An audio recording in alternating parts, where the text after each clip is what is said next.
Continuous coverage of the Ghana Premier League, and you're welcome to Max TV for this presentation. My name is Josiah Okokwe. As you know, match day 18 started just this week. It started on Friday at the University of Ghana Stadium. There was a game yesterday at the Hohoi Sports Stadium as well, and today we'll be climaxing the match week and also just lift the curtains on the second round of this thrilling league. The league that actually makes the great players we see and also bring communities together. It is the only league that matters, the Ghana Premier League. And as you know, match day 18 began on Friday, like I rightly said, at the University of Ghana Stadium, where it was 11 wonders. They rarely win, but then they managed to get one again out of the blue at the expense of Asante Kotoko Stars. 2-0 they won over there. And then yesterday, there was a cracking game at the Hohoi Sports Stadium. And Accra Hearts had to leave it late, but then they made a statement that their title ambition still is on course. They managed to get a 1-0 win, courtesy Mauli Wayo in the dying minutes of the game. We'll be touching base on that game to see what actually happened. But then today, our featured game is live from the Babaya Sports Stadium, where it's Kumase Asante Kotoko taking on Berekum Chelsea. In the reverse fixture, it was Albert Amua's goal that gave Kotoko a resounding 1-0 win against Berekum Chelsea. That was on match day 1. Now, the roles have been reversed, and now Kotoko will be hosting Samuel Buedu's side. Which way does it go? But then don't forget that there are other games as well coming up in the Ghana Premier League later today. Most of the games will be kicking off at 3:30, 3 o'clock, but our featured game kicks off at 3:30. And let's take a look at the fixtures coming up later because most of the games kickstart in the next 24 minutes or so. Let's now take a look at the results and then also fixtures coming up. So it all started on Friday, 11 Wonders getting a 2-0 win over Asante Kotoko Stars. And then yesterday, Accra Hearts also managing to close in on league leaders Mediama Sporting Club with a 1-0 win over Hawaii United. Dreams FC, they will lock horns with Bando Heart of Lions. Heart of Lions are winless in their last 7 games, winning just 3 points out of a possible 21. Just Swedro Blacks return to the Swedro Stadium where they'll be facing Nations FC. Samatex will be up against Vision FC, Ediana FC. Also, will cross blade with Kerala United. Bicham United welcome Gold Stars to the Nanafosu Jiabo Park in the chain. Then Mediaba Sporting Club. They are league leaders, and they'll be hoping that they can extend the lead at the top of the table. They will entertain Young Apostles FC. Kumasi Asante Kotoko, they are in action. That game kicks off at 3:30 p.m. and they would also entertain Berekum Chelsea. And that's our featured match of the day, and definitely we are counting down. We are building up to this big game, and I've been joined here in the studios by Coach Ebenezer Sefa. Coach, good afternoon. Afternoon. And how are you doing? I'm doing good. Coach, we've not really spoken much. Match day 18 begins. That's the commencement of the second round. Teams are in the market. They are busy. But let me quickly take your thoughts on, the first round from match day 1 to match day 17. What have been your observations? Well, I think that they've been surprises. There've been improvement on coaches' tactics. Individual brilliance have also improved. There's been some kind of professionalism in some kind of areas where you have the technical bench of some of the clubs. Officiating has not been bad, and of course the fans they've also comported themselves when you look at last season and this season. So for me, I think that the first round of the Ghana Premier League we've seen massive improvement in all departments. Yeah. Interesting. But coach, let's begin with match day 18. That's the first game of the second round of the Ghana Premier League, where there's one team that everyone condemns them, to a Division 1 fate. Oh, they are going back to Division 1. But it looks like they are not going down without a fight. Because for the second time this season, it was 11 Wonders that got a win. And it was a 2-0 win against Asante Kotoko Stars, coach. I have said that, look, 11 Wonders is a team that plays very good football. They are just unlucky not to be converting their chances. Wow. And sometimes you ask yourself, factors that affect performance do affect them.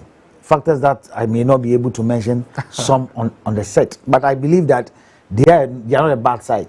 Even the game against Asante Kotoko Stars, one of their finest players you can have in the local league, Frank Awere, who was 8 JC, he has been transferred to. It's shocking. You're trying to stay afloat and then you sell your best player. Good. But you watch the performance they put up against Basaka Holy Stars. You ask yourself, why are they languishing at the bottom of the table? Yeah. It was a game of two halves. And I think this is their second win. Yeah. And I believe that if you had watched most of their games, they went to Berekum, they took the lead, and then Chelsea came back to end the game. Yeah. If you had watched their game against Sweden Blacks, the game that they lost, you will not give them that opportunity probably to say this is a bad team. They play very good football, transition football. Look at their captain, Boateng. Yeah. And for me, one of the finest players you can also have on the local scene. And they watched their game against Asante Kotoko. They reported 7 minutes to kick off. They never warm up. But Kotoko started very well. Kotoko had an early go through. Peter, the second half, they took control of the game, and everybody was shocked how they were playing. The game they won 2-0 just this very weekend, this last Friday, against Basaka. Basaka had every opportunity to finish the game in the first half, especially Prince Cheneboa. Sure. He had about 2 occasions, 1v1 with the goalkeeper. Sylvester Simba also 1-on-1 with the goalkeeper, and all balls went straight to the goalkeeper or probably off target. But when Levy Wonders took over the game, you saw how they scored the 2 goals in the second half. Yeah. For me, they were a delight to watch in terms of midfield, in terms of the wide areas, in terms of control and confidence from their back line. So for me, if people are saying that they are going to relegation, yes, I'm part of those who speak about they're going to relegation. You think they're bound to get relegated? No, you see, you ask yourself, they need to get at least 41 points to be able to stay in the Ghana Premier League. Yeah. As it stands now, they have about 6 points or so, nine points. Yeah. And looking at the games that it's ahead of them, they'll be playing Aduana, playing House of Folk, they'll be playing Asante Kotoko, they'll be playing Midiama. I'm not disrespect to the rest of the clubs. I've just mentioned about 5 teams to you. Yeah. Are they going to be able to pick all the points from these clubs? That's a big question. And when it comes to the Ghana Premier League, and you are not able to gather some points in the first round of the league, you need to play above yourself in the second round to be able to stay in the league. So for me, I doubt. Then they should prove me wrong. I doubt 11 Wonders will be able to survive. You doubt they will be able to survive. So that's from Coach Ibede Zatsifa with a bit more conviction. He doubts that Wonders can't survive relegation scare over there, and for the second time this season they won, and that was the second goal lead down over there. But then after that game on Friday and Saturday at the Hohoe Sports Stadium was another big one, a cracking game, in fact, that gave many a reason to always stay glued and watch the Ghana Premier League, because Hearts of Oak, they managed to pick up maximum points. It was their 8th win of the season. It shot them, or closed that gap between themselves in first place, Mediema Sporting Club, and momentarily they are third on the league law. Coach, it was a win they needed, especially after dropping point on match day 1 to this side, where everyone believed they should have won against. You'll be saying that it was a good win for Hearts of Oak. Yes, it was a good win for Hearts of Oak, and then also something to motivate them. In their next 3 games, they are playing all at home. They'll be playing 11 Wonders and some Dreams FC and one other club. So they are having 3 games at the Legon Sports Stadium. If they're able to pick all the 3 points, it's 9 points. So as the folk have it at the back of their mind that, look, let's go out there and then put up a splitted performance that will be able to pick the 3 points or a point. I predicted a win or a draw for House of Folk in this game based on the kind of game they played in Takwa. And looking at the House of Folk backline, I think they are wonderful to watch. 18 games, they've just conceded 7 goals. It tells you how good they are. Is that not a problem? It's a big problem for House of Folk, because if you have a very good defense line and up front porous and cannot convert chances that have been created, that you could clearly see that this should be a ball that should be at the back of the net, then it is worrying. And you and I know House of Folk cannot register in this second window based on the issue they have with their former technical director, which is in court. I believe that Didi Dramani is doing well, but I still think that they need to do more. It's not only about your strikers. He's not a striker, but he has been getting some important goals for House of Folk. So if Hamza Issa, Frank Duku, Martin Kakari are also adding up to the goals, I'm sure House of Folk will be able to get numbers in terms of goals. Coach, is this one of the reasons why you think they are not scoring goals because they are fluffing golden opportunities as and when these opportunities, fall to the attackers. And, the coach, Masoud Didi Dramani, lamented on the fact that, they are creating the chances, but they are not able to bury them. And that was a typical example. It is his job to help them to do that, because at the end of the day, as professional players, there are opportunities that when you get, you don't need to rely on your coach. You need to improvise. Like the one Hamza Issa had. Yeah, you that see, 1v1 he had all the opportunity to be able to watch the but let's also give credit to the defender who went in with a slide tackle and had the ball. I always talk about players scoring goals. It's not only about the strikers. House of Folk have got players in midfield, the likes of George Paco.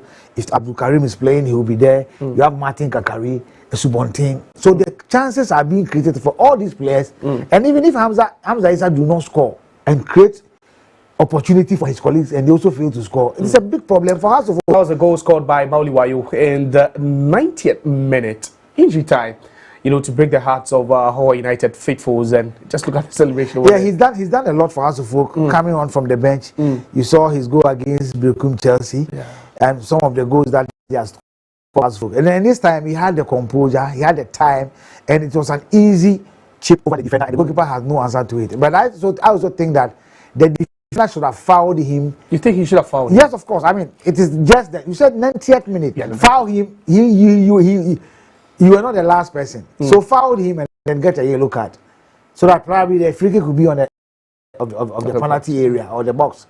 But you couldn't do that. You also give credit to Mauli Wayo. He went in front of the defender. So the defender also thought that, look, if I should foul him, probably he may get him in the penalty area, which may result in a penalty. So on the whole, I think that Mauli Wayo, let's give credit to him. He had the composure, and I think the timing of these dramatic changes also paved way for House of Folk. Famduku came on, he came with the fresh limbs. Kakari came on, fresh limbs, and of course Mauli Wayo. When he came on, he had opportunity when he came on. He speed past the defender of Hawaii United. And I think that Hawaii United, after playing Kumasi Asante Kotoko, they've been porous in terms of their approach. Their captain Safianu Osman has also been very bad. He's their most influential and dangerous player on the field of play. So if you have to watch their previous games, you will realize that anytime they get the ball, they look up to him because he moves a lot. The mobility of his game is so wonderful. But after the Kotoko game, he has struggled. Really, really struggled. And more also, Coach Tijani also leaving the club, parting ways with the club. And every player wants to impress. Every player wants to do something. So for me, I was surprised they didn't allow the assistant coach to lead this particular game because he has been there with the team. This is just a new coach. I don't think he has even trained with them. I thought that Boniface, the assistant coach, would have done better work based on how he has been with the team for some time. But hey, you give credit to House of Folk. Benjamin Asare is back. He kept a clean sheet. But at the end of the day, he's the captain of House of Folk. Has it been settled, coach? The issue about having the number one in the club where, there's Agbasi who has done tremendously well in the absence of Benjamin Asare. It doesn't matter. He is still the number one goalkeeper for House of Folk. Maybe the fans want to know who is It's not about the fans. It's not about the fans. It's about the technical handler. That is Didi Dramani. He's the manager of the side. Benjamin Asare, let's forget about the Black Stars. Benjamin Asare is the captain and the number one goalkeeper for House of Folk. Liverpool goalkeeper, Alisson Becker, he goes off for about 6 months or 4 months. He's their number one. Anytime he comes back into the goalposts. And I support Benjamin Asare as number one. But they need to manage. When he was with Dreams FC and they were in the Confederation, he was number one in Africa in that. He got injured. He fought back, got fit, and registered for House of Folk. He had a chance, and he's proving that, look, he is a very good goalkeeper. But the point is that Benjamin Asare is their number one. He's their number one goalkeeper. He's their captain. He has kept a lot of clean sheets for House of Folk. So there's no doubt for Didi Dramani to let him be in port. Coach, but I also think that they need to manage them in this second Let's do this exercise. You are talking about player management here. You have two of the top goalkeepers, in the local scene. Two that have got, whatever it takes to even be with the Black Stars, under Coach Otuado. Now, with 16 games to go, Hearts of Oak are not playing the FA Cup. How do you manage the situation for these you see, goalkeepers? There are games that I believe that as it stands now, Otuado is not going to change Benjamin Asare. He still keeps him as his number one. Okay. Come the end of March, Black Star is playing the German national team in Stuttgart. House of Oak faithfuls, the Didi Dramani, the board and the supporters of House of Oak would love to see Benjamin Asare impose against the German national team. Others also feel that, look, by keeping Solomon Bashi on the bench, you are going to keep him rusty. You mentioned it, they are not in the FA Cup. But there are some games that you can let Benjamin Asare be on the bench so that Solo takes on. There are crucial games. For instance, the 3 games Asofok is playing at home. Benjamin can go in for 2 games.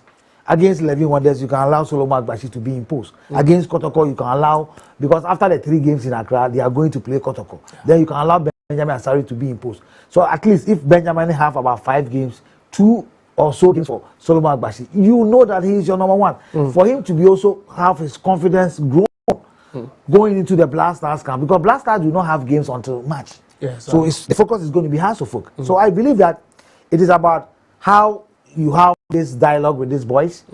They are good friends. They don't have issues. Yeah. But if we are going to let them have issues, it's going to come from the technical team and also from the Hasselhoff fans. These are beautiful, wonderful goalkeepers. For me, if 2 of them, I have no issues. It has happened before. We need the best. And if they are the best, why not? Sure. But I also think that managing them is a way that, for instance, if Hasselhoff is playing 11 Wonders, 70th minute, Hasselhoff is leading by 3 goals and he wants Solo to come and replace Benjamin Asare. What is wrong with that? You understand? So there should be a way of managing them so that there won't be any problem from anywhere. Because for Hasselhoff, they've been lucky to have these wonderful goalkeepers in their camp. Interesting. So Hasselhoff always blessed with some of the finest goalkeepers, and this time they have 2 of the finest in the local scene. They have Benjamin Asare and then also Solomon Bashi, who has made it all the way to the semi-finals of the CAF Confederations Cup during his time with Dreams FC. And it still remains to be known how they manage these 2 players, and also if these 2 players would make it into Tuadu's team for the World Cup 2026 later this year. You're still watching Max TV, and we're still building up to the match day 18 game from the Barbara Sports Stadium, where Asante Kotoko will be taking on Berekum Chelsea. You don't go anywhere. We have more for you after this break.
Drinks, a whole new vibe. Another quality product from Berekum.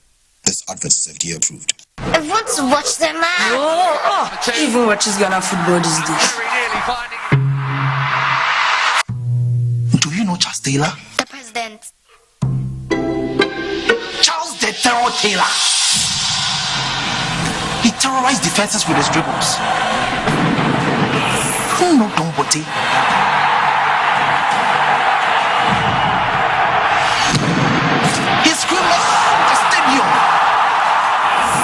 For the general, lifting up trophies.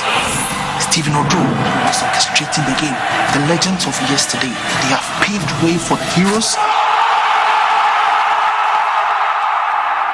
of today. Do you know the Ghana Premier League? No, Dad. It's our game, it's our pride, and you watch it now live every weekend from now on. Catch the Ghana Premier League live this and every weekend.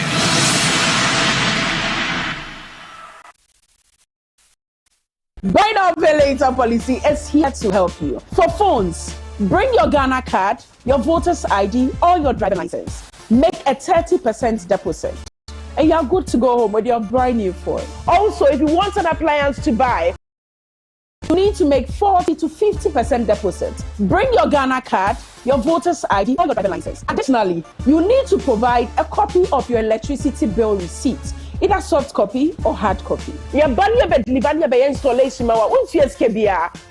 it's free. With Max buy now, pay later, you need to go to our shop to do it. You can go to locations as shown on your screen. You can also call us on 0594 091 122. Shop now and pay later with ease. Max Buy, making shopping easy for you.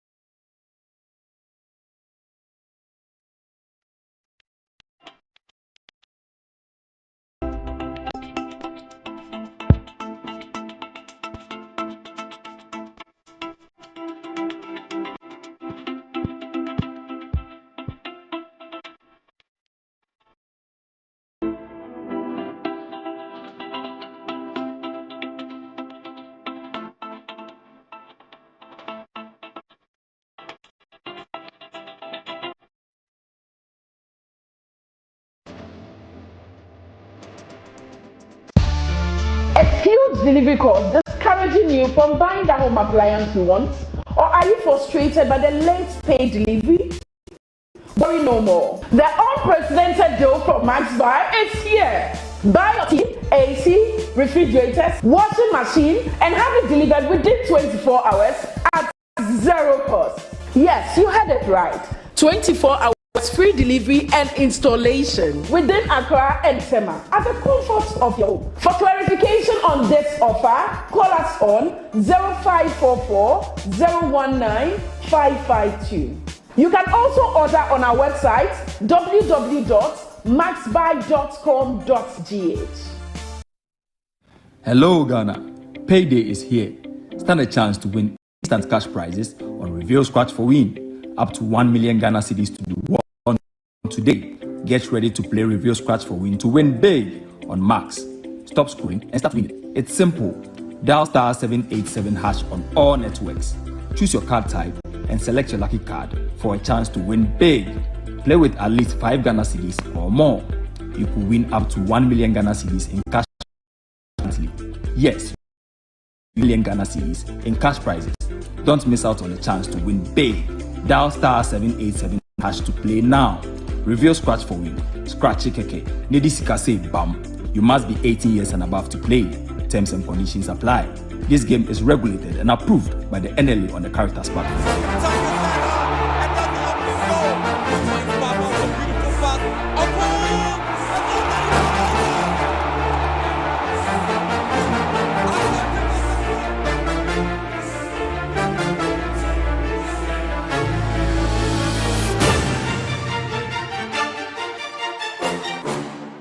Welcome back. It's still continuous coverage of the Ghana Premier League 2025-26 season, and it's the beginning of the second round. It's the business end. This is where champions are made, or teams even suffer their fate down. There you're still watching Max TV. My name is Joseph Okokwe, and I've been joined in the studios by one of the best sports data analysts in the system, and he's always committed to the cause. Welcome, Felix. And officially, let me wish you a happy New Year. Many happy returns. You are yet to come home. You know, New Year we always meet. I'll come home. But first of all, I took Coach's quick thoughts on the first round of the Ghana Premier League, and your holistic review of the first 17 games. Impressive. I have to say that the competitiveness you can see. If you look at the league table and the teams that are battling for relegation, I don't think anybody would have thought that Berekum United, Berekum Chelsea would be battling for relegation. Even Ho United, who had a very impressive round in the zone 3 division 1 league, would be struggling for relegation. And if you look at up the league log, there is Midiama, there is Bibiani Gosas, who are defending league champions. There's Accra Folk, there is Kumasi, Asante Kotoko, there is Samates. You have about 5 of the last 6 league winners fighting to regain glory. So it's been a quite competitive fixture in the first 17 games. Add yesterday's game, which you covered in Hoho, which was a very, very competitive one between Hearts of Oak and then Hoho United. It's been a very, impressive opening 17 plus one additional game that came off yesterday at Hoho. I'm just hoping that we have the same, kind of, feeling into the second round of the game. I'm hoping that nothing will distract it. And I'm saying this because if you quite remember last season, at the end of the season, we had the pole issue, we had Nations FC walking out in a game in Holy Star. We don't want to see that. We want to have a very smooth end to the end of the Ghana Premier League, going into a World Cup here. We want to have a very competitive and a very worthy winner of the Ghana Premier League. And so far in the 18 plus yesterday's game that we've witnessed, it's been quite competitive, and I'm hoping that we maintain that consistency in the remainder of the games. All right, so that's Felix Romak just joining us for this particular game. We're building up to the Asante Kotoko Berekum Chelsea game, and he believes that it's been a resounding first round of the Ghana Premier League. We're hoping that it continues till the very, very end. That's match day 34. But then let's take a look at the standards. Let's take a look at which teams have that commanding grip at the top of the table. It's still Mediama Sporting Club. And gentlemen, we all agree that they've been by far the best team so far. Of course. Of course. I mean, looking at Mediama, where they are coming from, I think they have one of the finest coaches in the local scene, in the person of Brian Tanko. They've built a team whereby Prince Owusu just returned from the Blasters, sits on the of Mediama. They've got a young team. I mean, Fuzi in midfield is one player you cannot mention. Look at Salim Adams. He has improved. Looking at his former Hearts of Oak and even Mediama today, they have good players. Kingsley Baye with Interlife. He's the only player who has scored hat-trick twice at the TNA. And I think that for them to be on top of the league, they are yet to lose a game at home. For me, I think that Mediama deserves where they are. All right, so let's return to the table. Let's take a look at how it's shaping up heading into the remaining fixtures in match day 18. So Mediama with 34 points, an average of 2 points per game, and for our league, it's quite decent. Because if they should continue like that after match day 34, that could take them to 68 points. And we've hardly seen teams win the league with 68 points. But then BBL Gold starts second with 32. Heart of Oak, after that win yesterday at the Hawaii Sports Stadium, it catapults them to third place momentarily because either a win for Asante Kotoko or Indiana Stars could mean that Heart of Oak will fall again. But then Samatex Kaila, Heart of Lions, what's happening to them? And then also Swejo All Blacks making the top half of the table. Now let's take a look at the teams that are battling, for fresh air down there. It's getting suffocating. Young Apostles 21, Vision 21, a couple of teams on 20, Dreams Nations, Pasaki Stars. Now look there, and this is where the conversation begins, gentlemen. Berekum United, they are not entirely safe. How are United? It doesn't look good for them.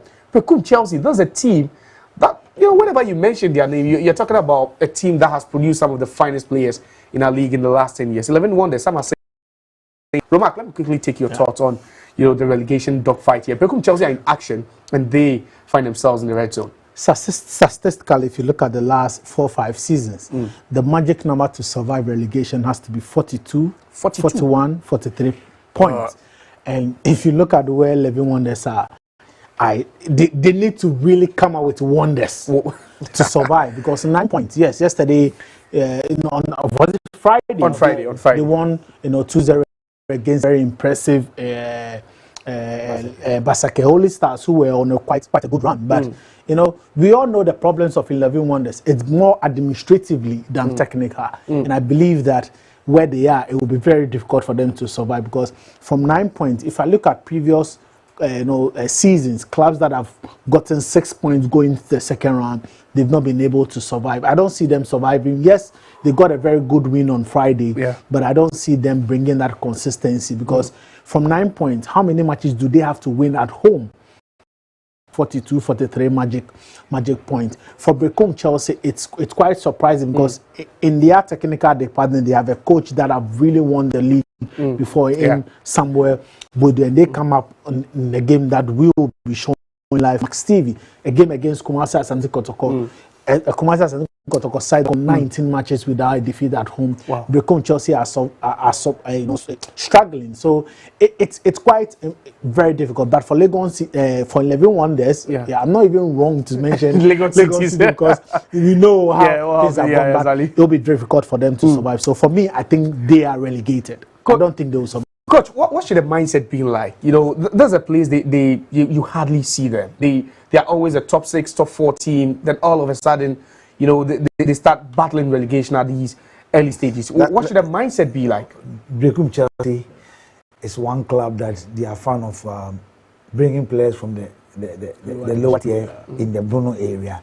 But me looking at the line, Asante Kotoko, if it is based on the names that I have before me, if you ask them questions, why are they negotiating at the bottom of the table? Or last match, because Samuel Bodu is one of the finest coaches you can have. But he's yet to win an away game in this year's league. So it tells you, even at home, sometimes they struggle. And Kotoko has gone there to beat them, Hans has gone there to beat them. Coach, just to cut in. In fact, the last time they won an away game was match week 28 last season when they went to Mediama. So you see what I'm talking about. They went to Mediama to win 2-1. If you have Oforenchi, one of the experienced goalkeepers you can have, Tema Youth, Kotoko, has Mediama, has Suffolk, and all that in the team. Prince Alan is one of the finest. That's the captain for the side. Benjamin Abedu has been in Berekum Chelsea. He went out, came to play for Mediama, and now with them as their left back. When you look at Kofo Edwin and Samoa, the U20 that won Africa games here under Desmond at the Lagos Sports. He was part of that. He was part of that squad. Yeah. And he has been the captain for them for a very long time. He's still in the squad. Marvin Owusu, he strikes for them. He leads the attack. Wonderful player. You talk of Mohamed Seidu. He partnered Zakaria Fuseni when Zakaria was there as a captain for the whole of last 2 seasons and all that. Consistency has been that player. Faisal Shaibu, one of the young players you can also find. In Japan, a former Kotoko player. Samuel Tenedi, a former Kotoko player. And for me, Augustine Henry has also been there. So if you have a squad like this, so you ask yourself a lot of questions. What is really happening? Is it positioning wise? Is it the system or the tactics that they are failing to adopt? But coach, could it be leadership? Because I look at Gogri, he's moved to Indiana. There is Henry Hansu, who's moved on. Yeah, we also have that they've made too much sales. They've sold a lot of players. Yes, they've sold a lot of players, and I'm saying that. And these players shouldn't forget have leadership qualities. I agree, but the names that I mentioned here, Benjamin Abedu play along replacement. No, it's not. If not equal replacement, they are very good individuals that you can mention. Unfortunately, they don't have Kwesi Soroto in the team today. They have Vincent Klu on the bench. So you ask yourself, what is really happening to Berekum Chelsea? You also give credit to the teams that they've played against because they've also improved. Most of the teams have improved. You spoke of Berekum United. I watched their best game this season against Mediama, and I thought they could have won that. That was a game they drew. The game they drew. I thought they would have won that game. Today, they are playing Ghosters who have been doing much better away games at Berekum. Look at the position of Berekum United. So I agree with my brother. Look, there has been an improvement this season, first round of the Ghana Premier League. But if you are a club and you don't prepare yourself for mentally, physically, and try to improvise when it is needed. When the game is ongoing, you'll be in trouble. Right, so let's take a look at the last 5 fixtures. So, Asante Kotoko, when they've recorded the heaviest victory by margin, by scoreline this season in the Ghana Premier League, when they beat Berekum United by 6-0 at the Barbara Sports Stadium. The last time they were there, it was a 6-0 win. But in between, 3 wins on the bounce against James Wonders. So, but in between is a defeat to Hohoi and then also that defeat to Oblast. But coach, the last time they were at the Barbara Sports Stadium, and that's the highlight, 6-0. Berekum United had no answers at all. It was a game Kotoko took their chances. That was the difference between the Kotoko and Berekum in that game.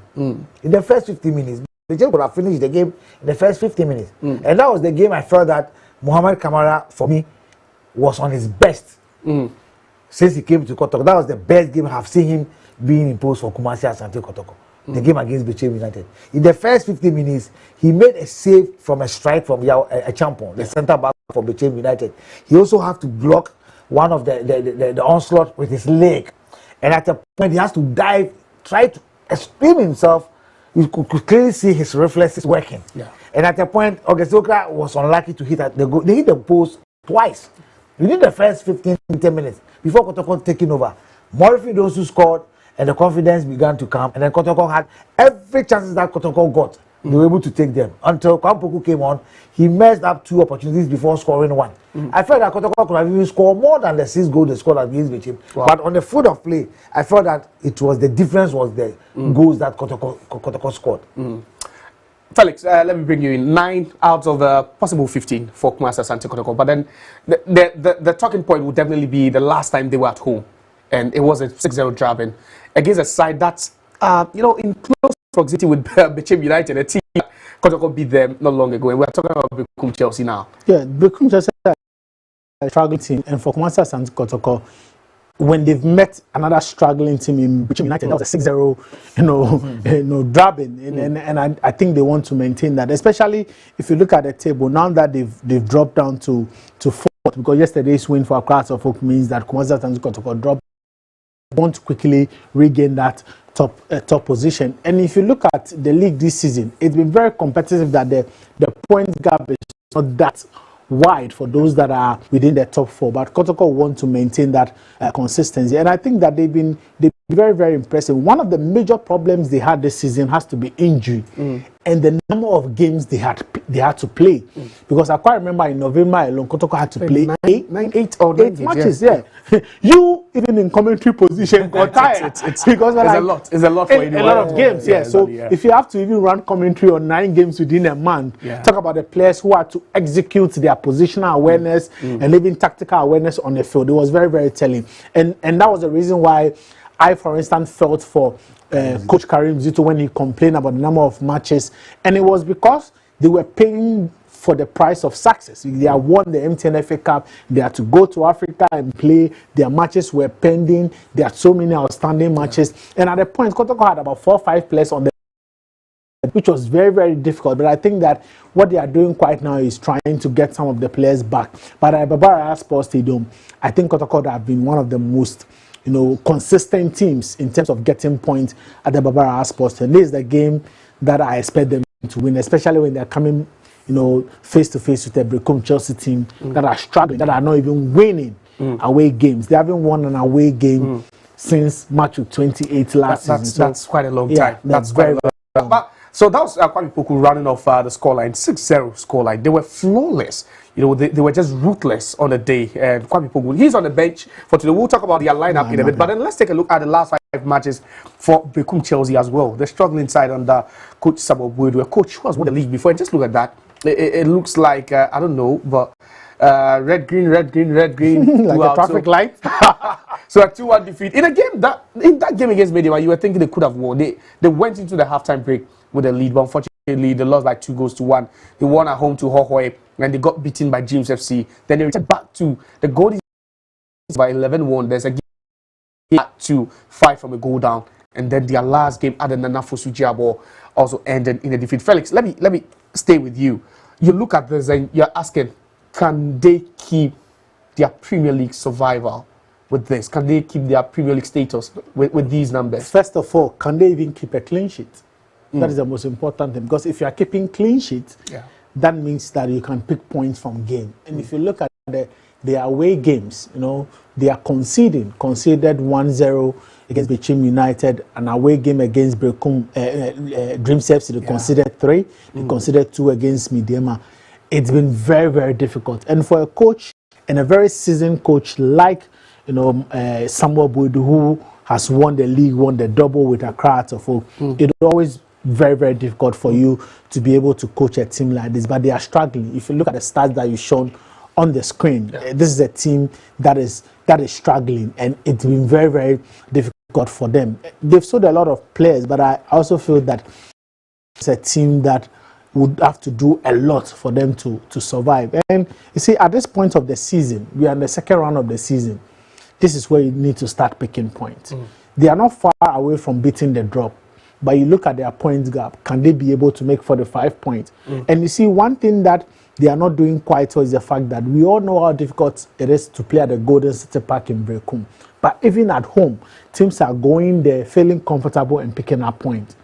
But this Berekum Chelsea team this season is a very difficult one. And you see one thing, I think that the situation of the club, they've all agreed that they are in a big mess.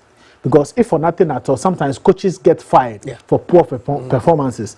But ask yourself, why is it that Samuel Bude hasn't been fired? But hasn't been any news where... Because they know the current situation. They know it is not just about coaching. Wow. But it is also about the materials that are available to them. Interesting. But Coach, let me bring you in. Like you rightly said, we've seen coaches, even get a sack for better relatively better performances. But then you're talking about a coach who has been there, this is first full season. No, but he couldn't even get a sack. You and I know that Chelsea are not fond of sacking coaches. Yes, go and check their history. They are not fond of sacking coaches. Sometimes they will struggle in the league. They believe that they will definitely bounce back. Okay. That is what they believe in. And there are factors that affect performance. And I think that somebody is not a bad coach.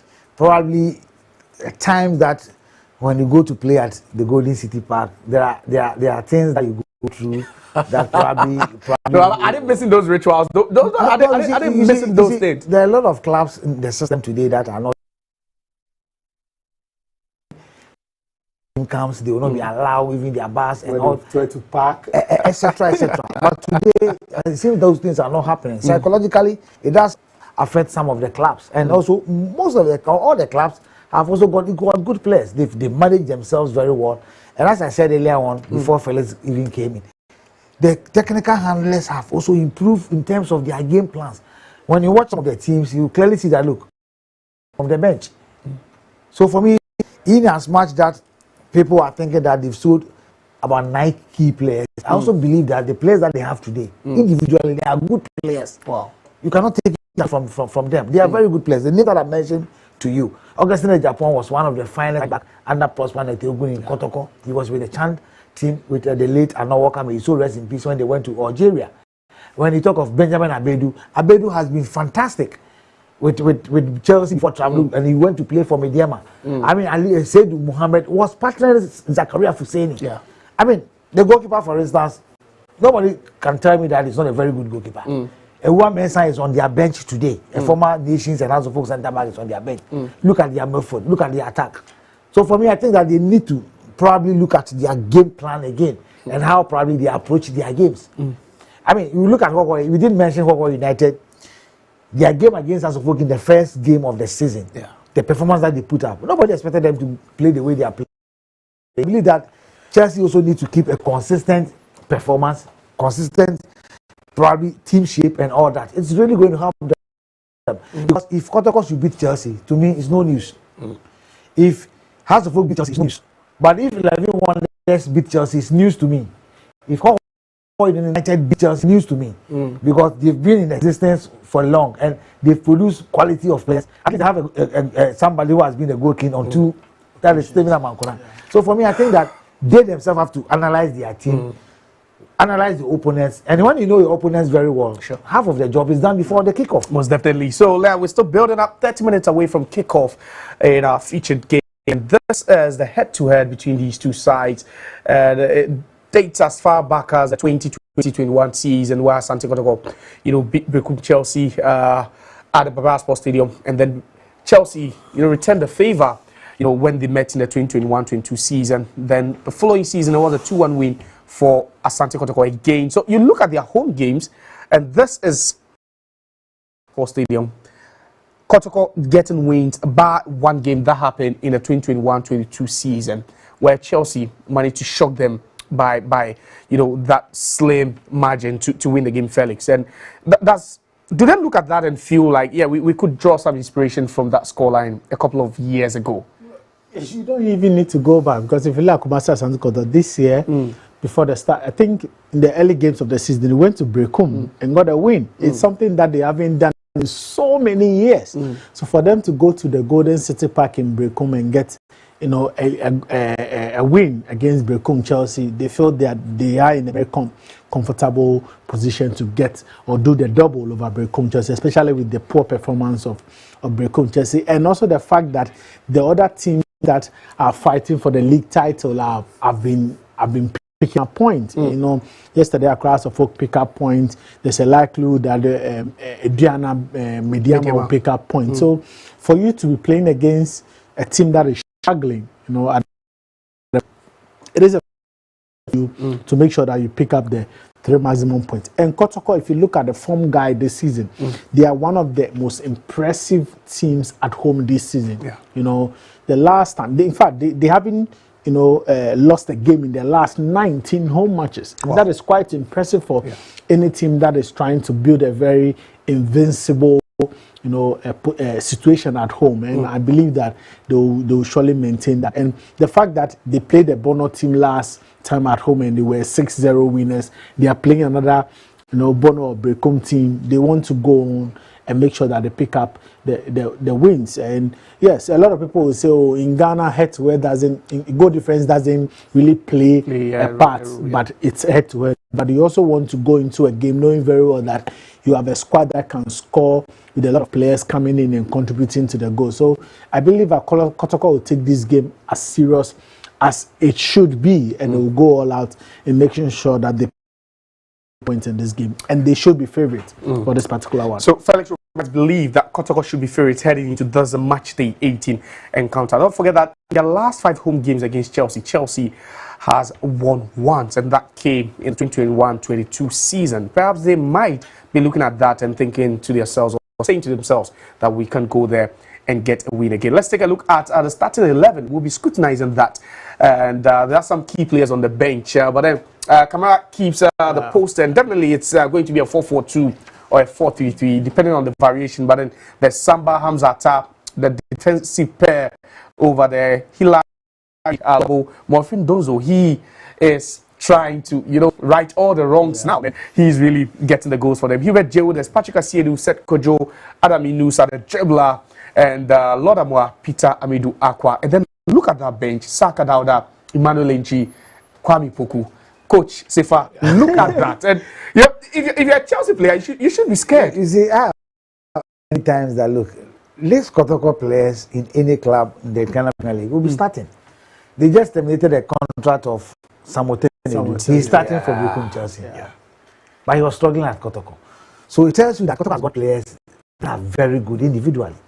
But they are struggling because they are yet to gel as a team because of the injury situation that set in. And at a point, some of the players, you what I'm trying to say. But the fact of the matter is that the 3 midfielders that Kotoko is using, against Berekum United, Zito came out to praise them. That is Seth Kojo, Hilary Adabu, and then Hubert Jehu. And he's starting the 3 of them. And you talk of Inusa Adams, that young chap, that left-footed on the right.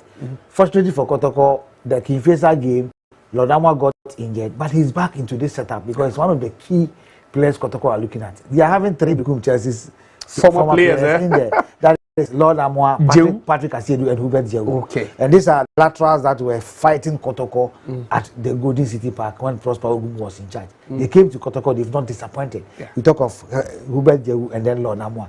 Hubert Jehu had his game moving on for Kotoko to have belief in him when he came from the bench to play for his former club for Albert Amwa to score that lone goal. So in this game, for instance, I see Kotoko playing more attacking game. Morphing those who in 2 games have scored 3 goals for Kumasi Asante Kotoko. Probably the confidence is coming, and let's see how it goes. Interesting. Let's now take a look at the starting 11 for Samuel Boedu's side. They are really, really struggling, and they'll be hoping this is where perhaps they turn the corner. And Eric Ofoyinchi will be the safest pair of hands for them. Prince Anani, that's also in the wide player. There's Benjamin Abedu at left back. Sorry. Kufu Asamoah in them, having also the attacker. There's Mohamed Seidu, Faisal Shaibu. Augustine Japan, we've spoken fondly about this chap, one of the best attacking fullbacks you have. Dominic Frimpong, Samuel Tinedu facing his former side not long ago. His contract got terminated, and then also Augustine Hene. You look at the bench, there's Patrick Ensu over there, the super sub. You look down, Emmanuel Fosu and co. Felix Romak, this is the team paraded by Samuel Boedu. Sometimes when I look at team sheets, a lot of concentration goes into the starting 11. Okay. But sometimes your substitutes define how you win games. And I look at the substitutes for Berekum Chelsea. Patrick Ensu, experienced Premier League club. is there. Michael Ewa is there. Edu Emmanuel is there. These are players that have tasted a lot of Premier League games. And even the lineup, Enrico Fori entry, That is what I was talking season about. goalkeeper. Coach spoke about he being with Kumasi Asante Kotoko, Accra, Folk, and Prince Anna as well.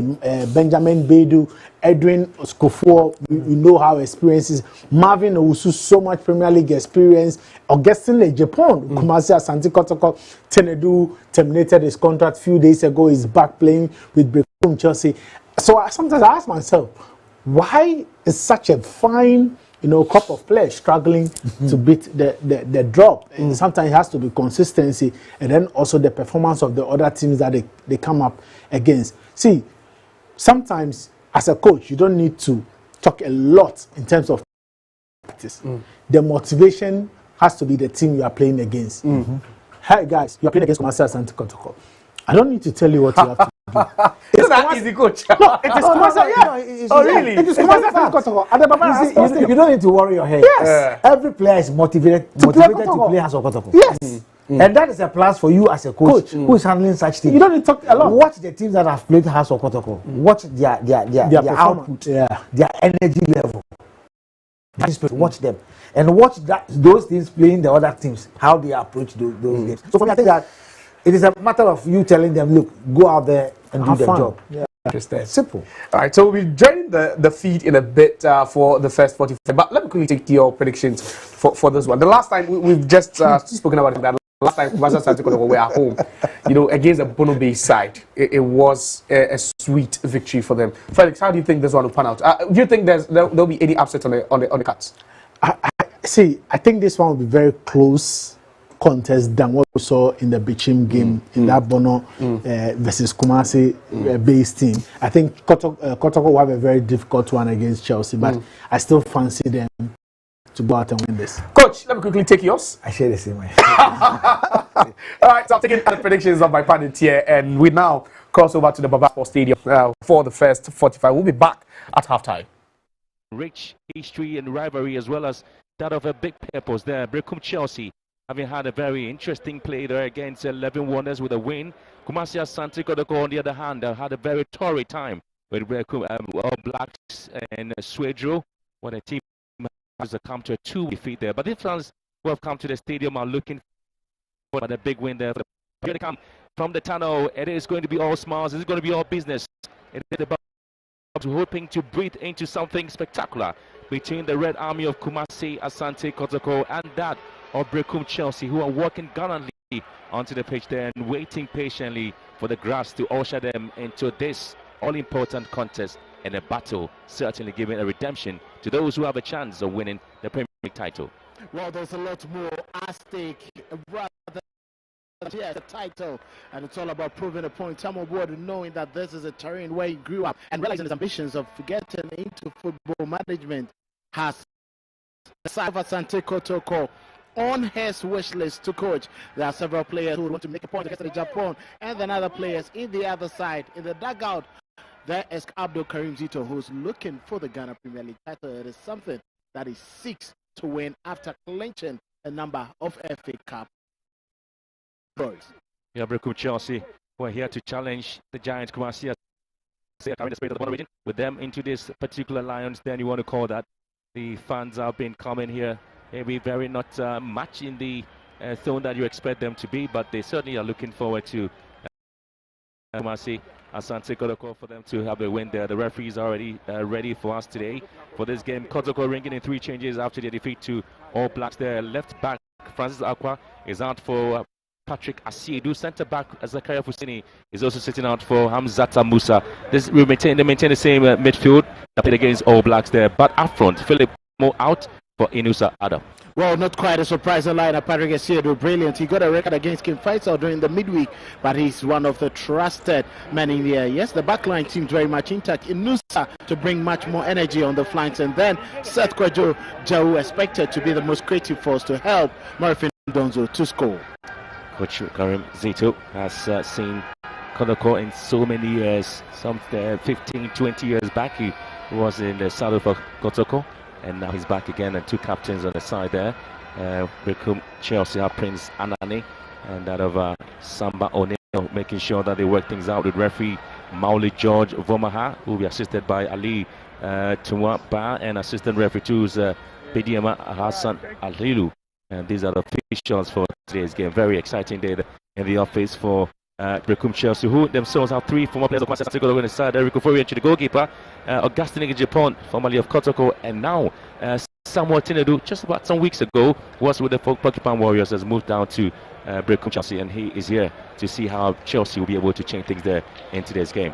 There's quite an interesting lineup from Samuel Bodo. Augustine Japan knows this field very well. Eric Oforiachi couldn't have, much glory with Kotoko, but he's one of the experienced shotstoppers you can have in the local league. Tinedu and Augustine Henry seems to be a very formidable central midfield pair. How to break that one down will depend on how Kotoko will be efficient. And up front, Faitos Chaibu with the strength. We'll be looking forward to just getting things down with Marvin Owusu. Well, two coaches really much experienced in the Ghana League. Asante Kotoko's coach, Jaime Zito, and Samuel Bodo, formerly Hearts of Folk. He really won a lot of cups there with the Phobians until he decided to part ways with the Phobians and moving back into Berekum Chelsea. Talks about changes they made Tinedu in for Kwesi Soto, and they're also having Frimpong Dominic also out for Seydou Abubakar in today's game. So basically telling you that they also are looking forward to a win now to solidify their chance on the Premier League door. Berekum Chelsea, they had to pick up a win against 11 Wonders, who themselves have picked up a 2-0 win against Basakoli Stars last Friday, and so now two teams are coming out to see exactly what they'll be able to put on the table there, with the Porcupine Warriors also posting a 1-0 win against Ken Fires on the FA Cup. This is obviously going to be that bit of smiles there, but the one particular story about these two things is that you do have former players of both sides working as assistant coach or team managers there. Berekum Chelsea have Obedo, formerly of Kotoko, and Samuel Bodo also has an assistant coach there, who once upon a time did play for Kotoko as well, Emmanuel Nkrumah. Here we go, all is set now for match week 18 of the Premier League at the Papaya Stadium. Kotoko in all red outfit there with Chelsea in the yellow and blue, certainly getting us into this game. And Berekum Chelsea, who have been one of the difficult sides for Kotoko sometimes back in the Premier League. Obviously looking forward to start in a very great fashion there. Morfin Donso scored a goal for Kotoko against All Blacks, and expecting to see the likes of Inusa Adam on the left flank there, trying to whip one into the box. He's got some very skills on the left foot there. Inusa Adam was one of the tormentor in chiefs there against Midiama at this particular venue, when they drew 2-2 with Midiama SC. Kotoko with the long ball back to the far post there. It's been poorly headed down by Benjamin Abedu, and constant throw there, Berekum Chelsea. The intent of Kotoko very clear. It was quite unfortunate how Augustine Japan lost control of the ball and gave it away to Insa.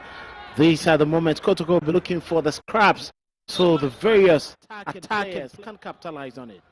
Lord Amor with the long throw into the box now. It's been left down for Eric Oforiachi to deal with it.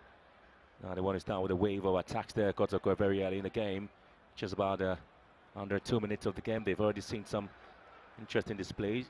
Eric Oforiachi chooses a long ball to have a Kotoko. Samba drops it down. Hamzata is also one of the young centre-backs for Kotoko.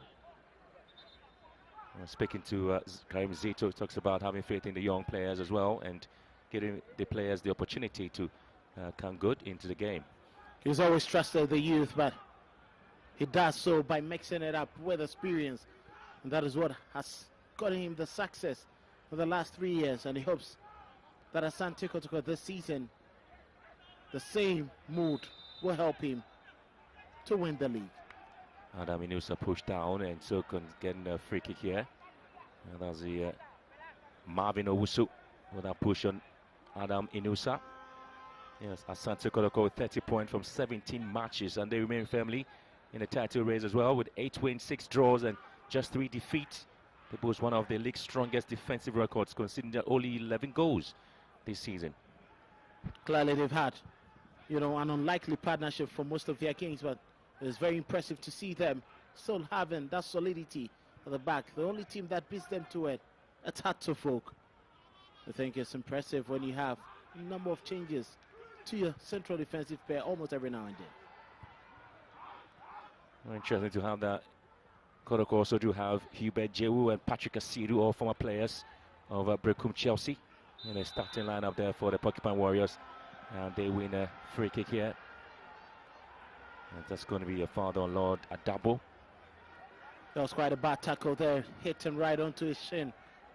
It's a very strong tackle from Augustine Hene. I'll tell you what, Karim Zito has made it clear there's little room for some bit of errors in the game there, but, and of course, Samuel Boadu is looking forward to having his team play a very compact football, going with a 4-2-4 formation, obviously telling you that he wants to get a lot of men forward and get the balls into a very good place where they can get the goals there. But it depends on how the midfield of Berekum Chelsea are able to hold their own against Kotoko's attacking play there. Samba O'Neill with a long drive here, just carrying that one away. But that is an opportunity. Kotoko just wasting it. It was always rising. The intent was clear. He wanted to go with power. There was enough pace. But direction was just absent there. The intuition of the captain, I think it was wasted. There were a number of players inside the penalty area. I would have thought would have dinged the ball for a little bit of a scuffle inside the penalty area. Well, I said Kojo committing the foul there, gets some bit of harsh words there from the referee, Maoli Vomaha. You know, Berekum Chelsea themselves are not sitting pretty good on the Premier League load. They're 17 points, well, 18 points and sitting 17th from 17 matches played. And coming off an interesting play, the defensive issues they've had in the Premier League. They've not really been good away from home. They've conceded in each of their last 10 road games with just 5 wins all season and 21 goals conceded, Berekum Chelsea. A very poor side. That is unlike the Samuel Boadu team. We expect him to have a very good defensive setup, but the team has been struggling. Abedu. I was trying to move for Shaibu. Looking back to Abedu again for Chelsea. Trying to construct something deep into the box of Asante Kotoko. Samba O'Neill now feels his way a trip from behind, and we're not really happy with the call there from referee Vomaha. We're expecting to see how the expensive and most experienced player Samba O'Neill able to hold his own against Dominic Frimpong, who himself is also replacing Seydou Abubakar. Was a player who likes to pin defenders back to the wall. He's very strong and athletic. But Samba knew exactly the player he was facing had to just quickly play the intelligent card. Both teams are struggling and haven't settled so far. It's been poor control from each other. Again, there's going to be another foul there from Musa Hamzata. And this is Dominic Frimpong who's been brought down. Again, it's overly physical in this game there between the two teams. Hamzata's a tackle there. Oh, he's lucky to escape a yellow card. That was clearly a stamp with the foot of Frimpong. And I'm not sure he's anything that will keep him off the pitch. What teams are struggling to settle, and you can see Samuel Boadu who wants a lot more from Samuel Tinudu.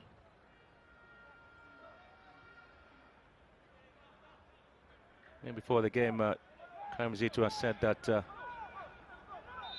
they don't have a second chance. So whatever they've learned at training, they have to apply that here at the Barbera Stadium. The likes of Abedu just behind the ball, dinked deep into the box, and it's been repelled by Samba O'Neill. Kotoko looking to break here, and then they have to get opportunity to move forward. Hubert Jehu looking to move, and it's been dragged from behind. I tell you what, it's going to be the first yellow card of the afternoon, and very, very interesting play there from Mohamed Seydou. He's been booked, the first player to have his name taken, and that's the foul there on Hubert Jehu. Just couldn't get the ball, he just went straight into the player. That was clearly a cynical tackle there. He decided to go into his man, no intent to get the ball. Seydou Mohamed knew that out of position, he only had to have the tactical foul. Just 8 minutes already gone, and Mohamed Seydou has had his name taken.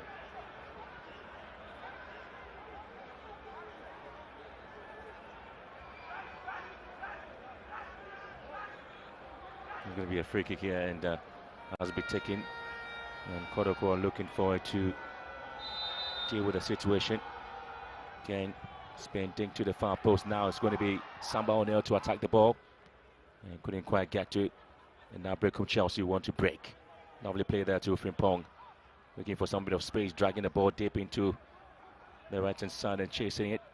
It's Berekum Chelsea. They have a Wusu. Just going straight into Lord Amoa.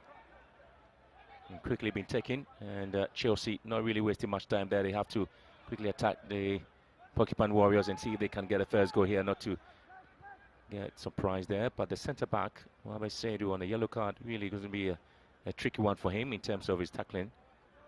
Ball sent to the far post now to goalkeeper for re-entry.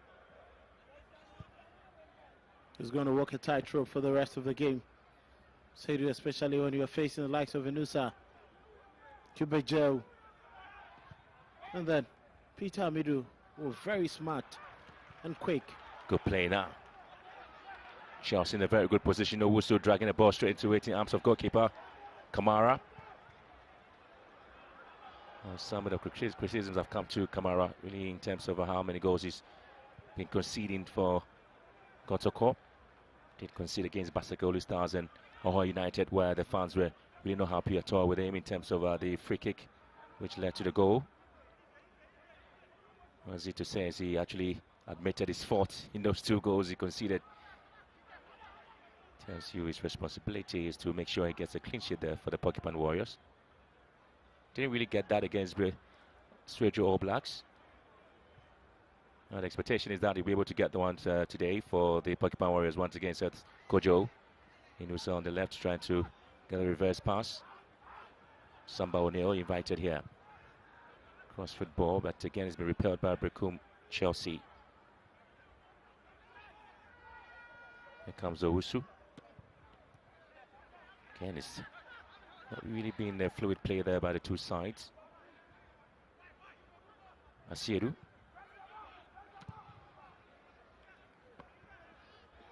Again, you're seeing the performance and you're seeing the balls being constructed by the 2 teams, and hasn't really yielded any great opportunity for both sides, and so still goalless between Kotoko and Chelsea.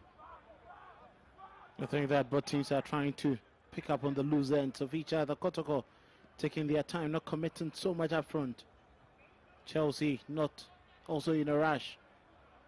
Some are bored to make it clear to his players. They need to just take their time in their build-up. Probably they should be trying to get a lot more into the final third and be working the goalkeepers. They've virtually been on a holiday in the opening minutes so far.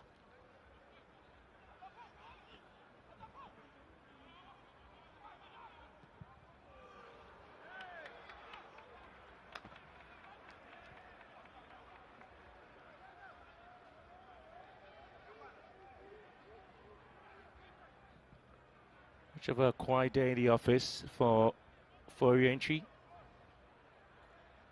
Once upon a time was a poster boy there for Kotoko in the Premier League.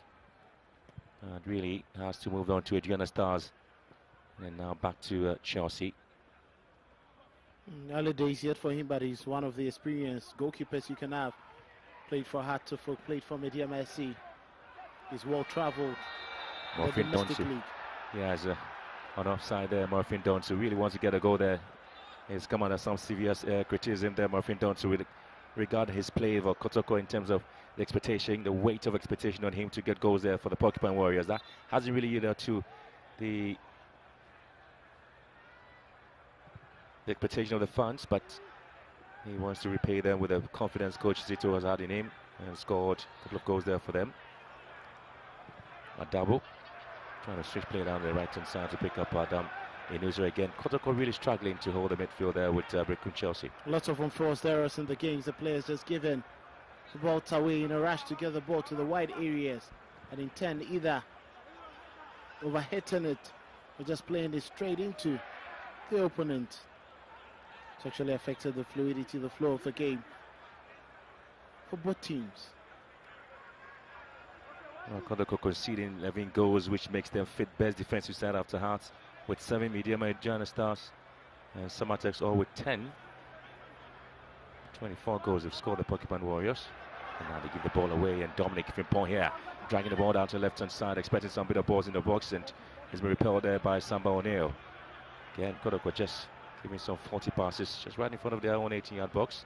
Adam Inusa here. Set Kojo. Lord Armour, dragging the ball back to Samba O'Neill. Again, expect to see a lot of work there from the Porcupine Warriors. Sometimes when they move up front, you have 3-back system.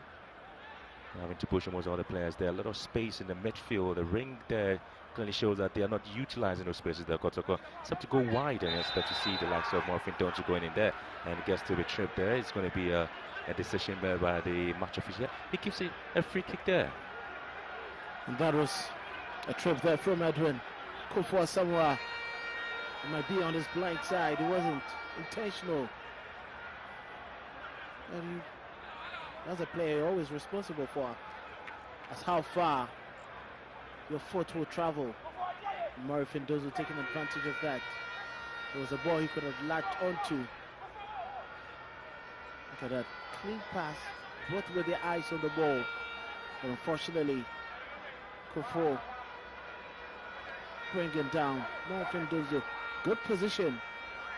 And this is a place where Lord Amor, Patrick Asiedu will fancy going direct on target.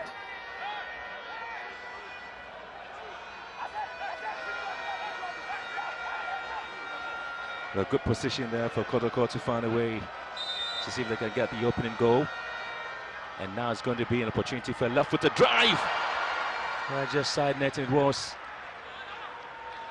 Well, that's Seth Kojo with that huge blast there. Patrick Asiedu coming in with that, and well, that was a very, very great opportunity for the Porcupine Warriors to get the goal here. Powerfully was taken, but again, it was the other side. Intelligent play there from the two fullbacks. Lord Amos setting up Patrick Asiedu. Unfortunately for him, he couldn't find the target. And again, Shaibu feels this was actually intentionally fouled there, and so the referee is going to have a very tough words there with Samuel Puedo, who's not really happy at all. You clearly see he's unhappy with the stand there. High foot from Musa Hamzata. When Hamzata went today, he was thinking that should have been a yellow card. Ball taken. Again, Kotoko trying to quell that one. Quickly comes back to Mohamed Saidu. Berekum Chelsea. Session played out to the right-hand side. Obviously going to be a lot of work there for the Berekum Chelsea lads who are trying as much as possible to ensure that they get themselves back into the game. Their foul has been given. Goes against Faisal Shaibu. It was late to that ball.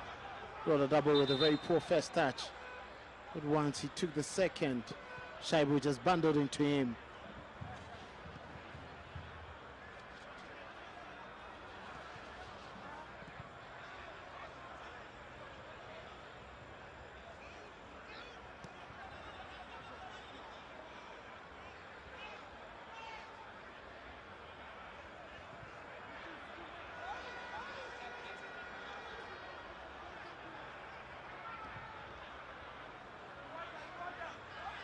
Hamzata. Morphin Donzo. Now Ubejeu.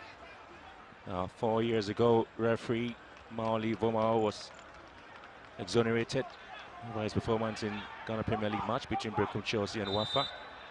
In that particular match review panel, some referees were actually punished for their performances. There's expectation is on this referee to come out and give something very spectacular there in the Premier League this season. Referee Vomao. Well, he's one of the names that handles lots of matches. He's very firm. They hardly have any worries about him handling a game. Very few complaints come about him with regards to what he delivers on the pitch. He's expected to deliver in a game that brings lots of emotions. Intensity will be high, though it hasn't really been the best from the start.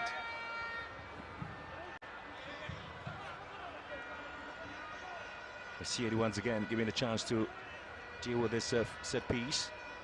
And now drops it down for Lord Armour. We have about 3 players of Kotoko just behind the ball there and trying to find a way to get themselves into a very good place to score here. And now it's going to be Samba. Once again, he just hit the ball wide. Twice he's gone very close and twice he's got those opportunities away. And set pieces are really coming good in Kotoko's way. They haven't really taken advantage of that. It's quite surprising he wants to hit the target from that distance. It is achievable, but I think he can be doing better. Lots of power behind the ball. But accuracy and precision is quite needed for you to be a goalkeeper like Oforiachi. Kotoko have been raking in some point there and trying to have some attacking waves into the half of Berekum Chelsea, but that hasn't really quite worked for them. I've seen plenty of the balls maybe in the half of the Berekum Chelsea side, and sometimes the matches between the two sides really have not yielded to a lot of goal scoring opportunities, and sometimes too, even though it does come, even if there are goal scoring moments in the game, it's just a very slender one.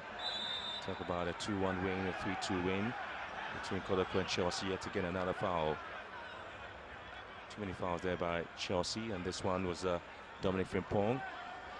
Notch there on Asante Kotoko's Lord Armour. Another best of control there from Seth Kojo. That's going to be a very poorly timed tackle there by Berekum Chelsea. And that was a bit nasty there from Marvin Osu. Adaminusa trying to cut it on the left hand side. Lord Armour trying to charge in there, draft the ball back again, looking for some bit of support. Hamzata. Now Kotoko keeping possession, just right in front of the Berekum Chelsea 18-yard box.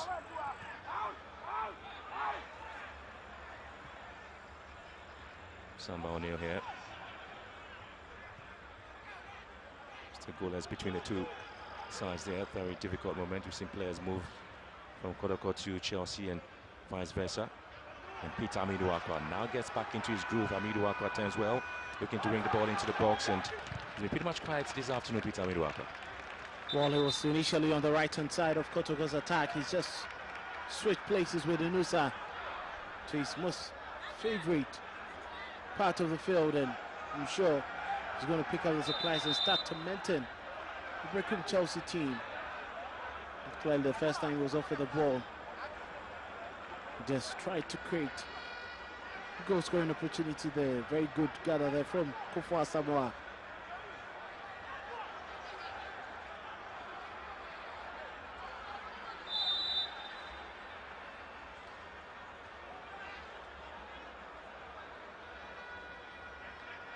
A while ago was the former captain of Berekum Chelsea, Hussein Zakaria, currently with Asante Kotoko.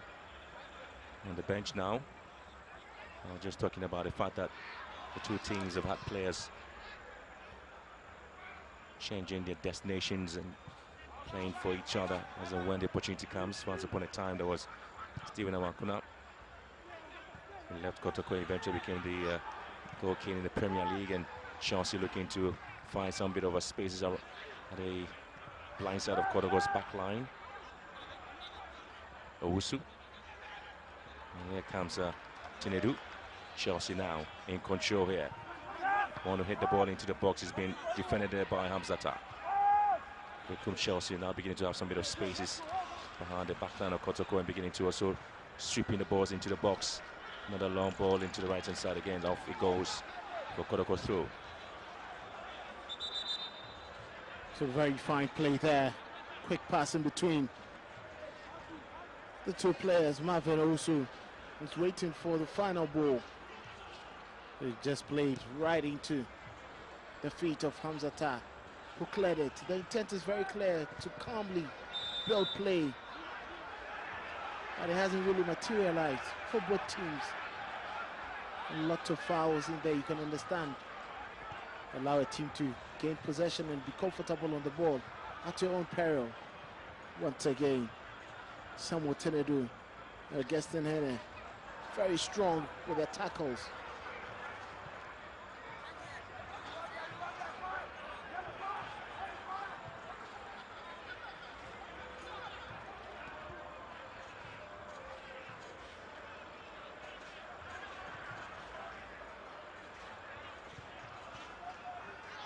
Double.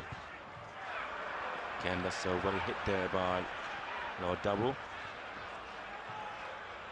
I expect to see those rounds on the flanks there, Kotoko, but haven't really been able to do that. And again, Said Mohammed, the man on the Berekum Chelsea, has been one of the most consistent players for Berekum Chelsea this season. Having played 30 matches, has scored 2 goals, has assisted in 4 of the goals they've scored. 3 MVP awards there, and he's got yellow cards.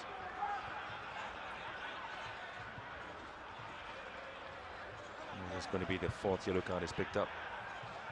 Chelsea. Ball sent into the right-hand side once again. Owusu for Augustin Ejepong, former Kotoko player. Into the box there. Augustin Ejepong again. It goes wide there. Referee just called that to be a corner kick. Oh, the assistant referee was close to the action. Japan wanted to quickly go past Peter Amidou. And Patrick Asiedu, it looks like that final touch came off Patrick Asiedu.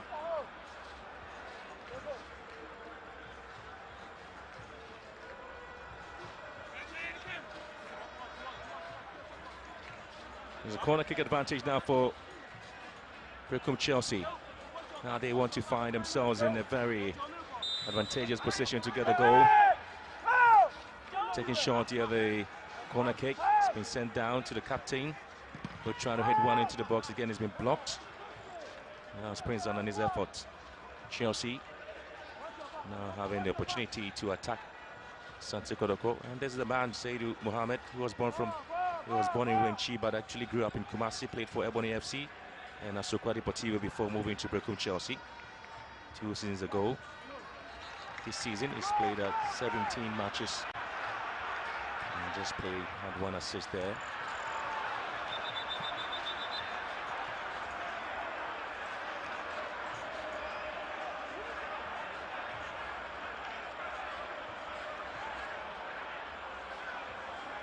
Well, we have a cooling break now, and your decision in the last couple of minutes played Asante Kotoko, Berekum Chelsea, and how many of the chances have come and gone, and both teams not able to take advantage?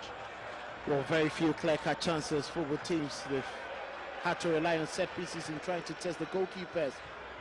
But in all the set pieces they've delivered, it hasn't really troubled the defense and the goalkeeper match.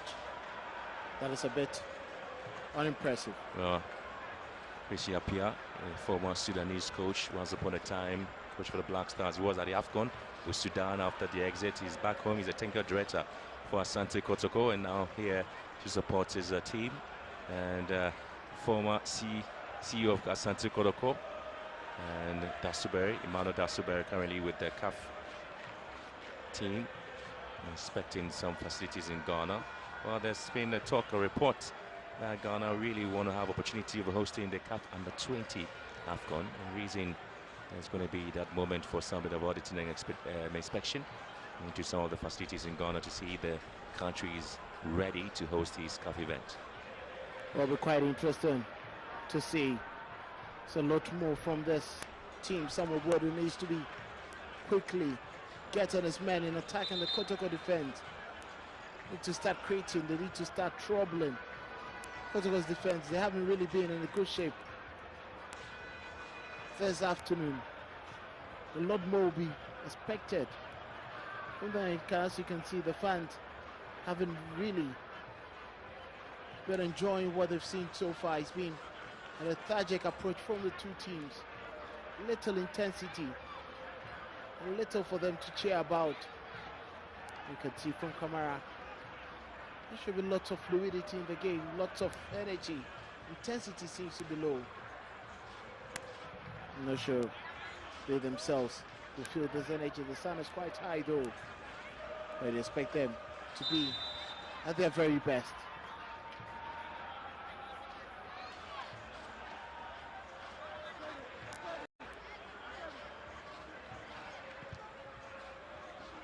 We start here at the Bamera Stadium, match week 18 of the Premier League. Kotoko Berekum Chelsea. Hubert Joe and Peter Amidou have all scored for in open play goals this season, while Morfin Donsu has forward 1 penalty goal, and Kwame Poku 3 goals, and Kwame Poku is now on the bench. Hasn't really been able to get back into his old form before he picked up the injury. Kwame Poku, Samba O'Neill, Loramwa, who are defenders, have 4 goals among themselves in the league. Morfin Donsu looking to pick up Peter Midwapa. Well, looking at play and Gasne Japan cleverly comes in to rescue Berekum Chelsea, and we do have another opportunity there for the Bono team, and the offside flag has already gone up against Marvin Owusu. He knew himself that he was offside and so delayed his movement a little bit. Clearly there was some very good hits there, but Marvin delayed. He went down in the earlier build-up, couldn't get back into position. He knew clearly this was just too many miles away from the last man of Kotoko.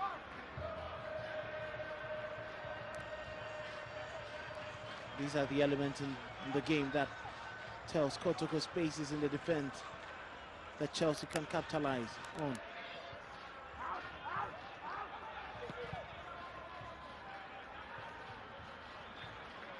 Here comes Kamara coming into the part of Kotoko, and we do have Samba on there trying to surge his team forward and begin to start the attacking way once again, drifting the ball down to the left hand side. A crossfield pass, beautifully done there, and Peter Midwaka dropping it down, and again Siedu just wasn't able to get a target right. Midwaka always trying to wriggle his way into the box. Midwaka, and Siedu is well known in Berekum, especially with Berekum Chelsea, and so yeah, I'm not going to really give him an opportunity to have his say or have his way in the game.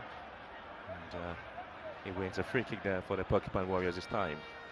Well, that was quite tactical there from Samuel Tenu. He knows the quality of Patrick Asiedu. If you allow him get closer to the penalty area to whip in that cross just a couple of months ago, he was training with him, just bringing him down quite far away, but an opportunity for Kotoko to test before re-entry. Asiedu is balling to the far side again. Kotoko just not able to get things right, especially when they get a set pieces. Ball sent into the box. Morfin Dosu just couldn't quite get to it. 2 players clutching on each other. And the referee had to stop play. Half an hour gone already here at the Barbara Stadium. Still Kotoko nil, Chelsea nil. That delivery was hanging, and look at that. Hamzata going in with an elbow. It was quite poor challenge, and obviously a yellow card going to him. It was earlier padding for the stamp on Dominic Frimpong. I think it was needless. Quite a very silly yellow card to take. Hamzata on a yellow card. 2 centre backs already been booked. Berekum Chelsea's Mohamed Seidu and now Musa Hamzata, the young centre back for Asante Kotoko, on a yellow card now, also walking on the tightrope. I think it started this time with Kotoko so well, especially before the start of the season, scoring the only goal for the champion of champions victory over Gold Stars at the Dunspark in BBNE.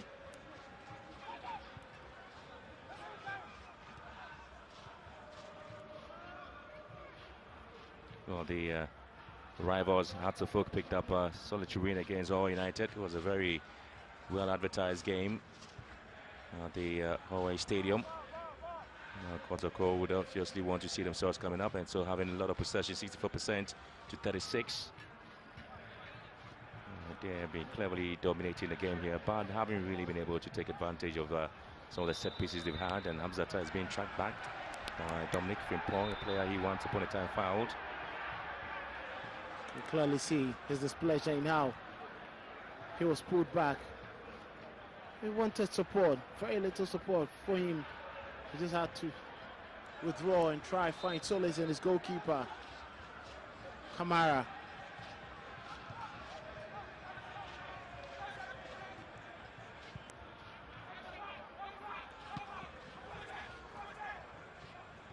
Said Kuju.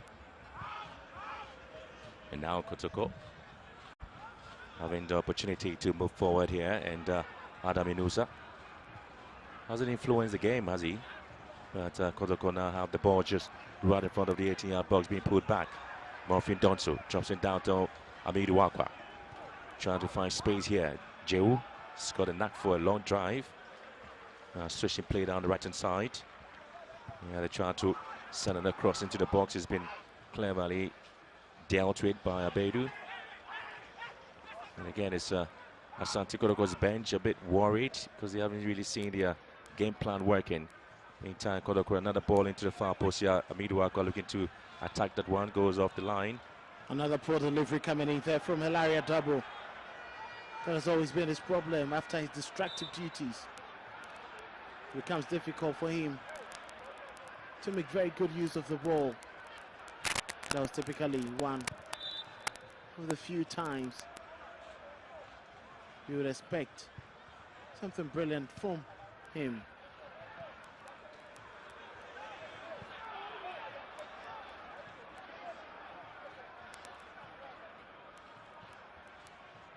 Well, again, it's in the other match being played, and it's half-time with Mediama SC leading Young Apostles by 2-0 at half-time.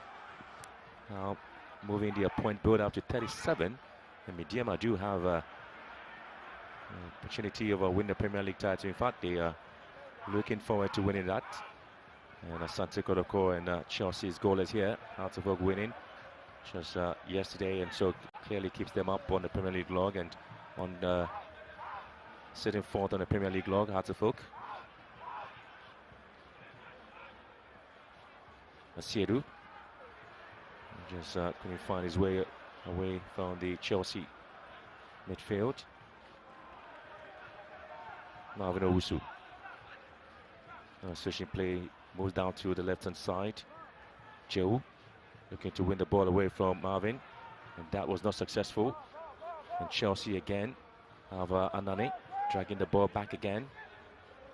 Abedu finds space down the knack to do something. That was quite intelligent play there from Hene, trying to find Dominic. But that was very good read of the game there by Mr. Hamzata, making that block. It was timely.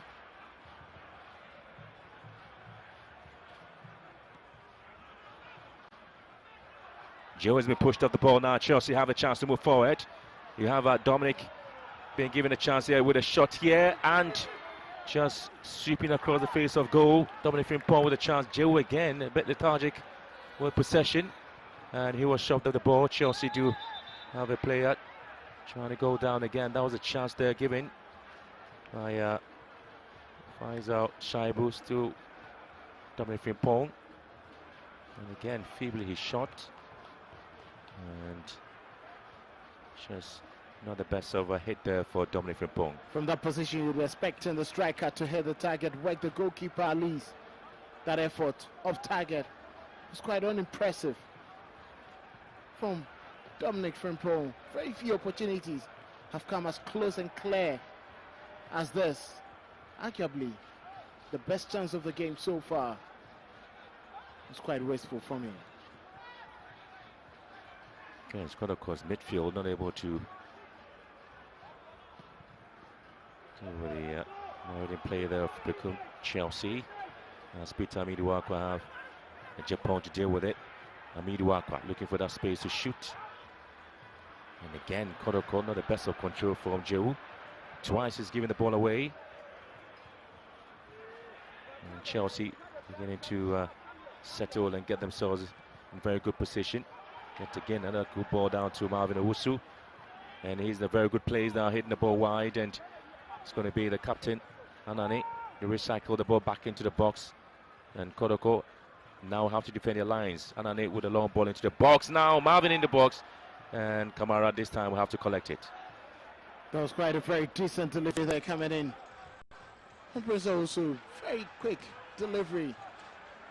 See Patrick Asiedu nearly delayed with it. Marvin Owusu couldn't find the right touch and control to keep it down.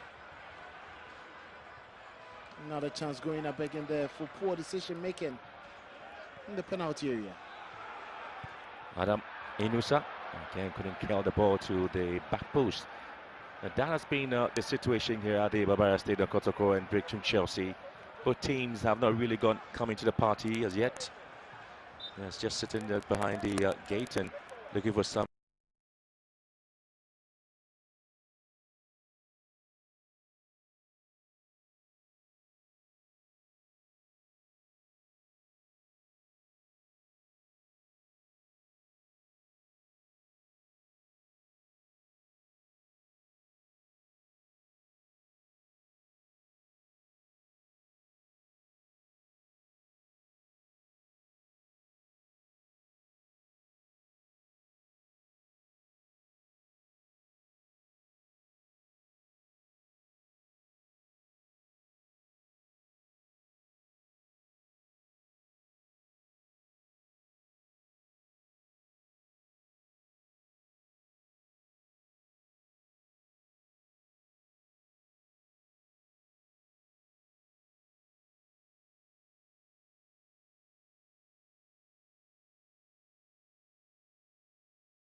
It's clearly that stretch of Namde from Avinosu.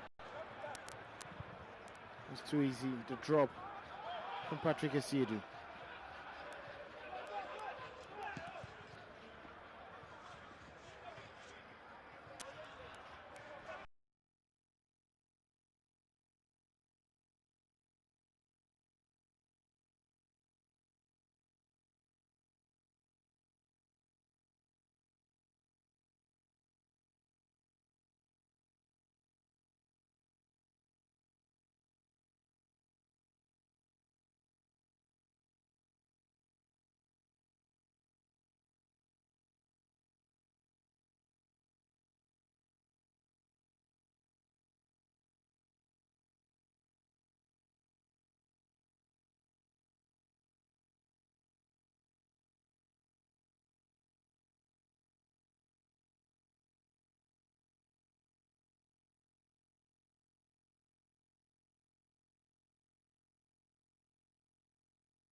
It.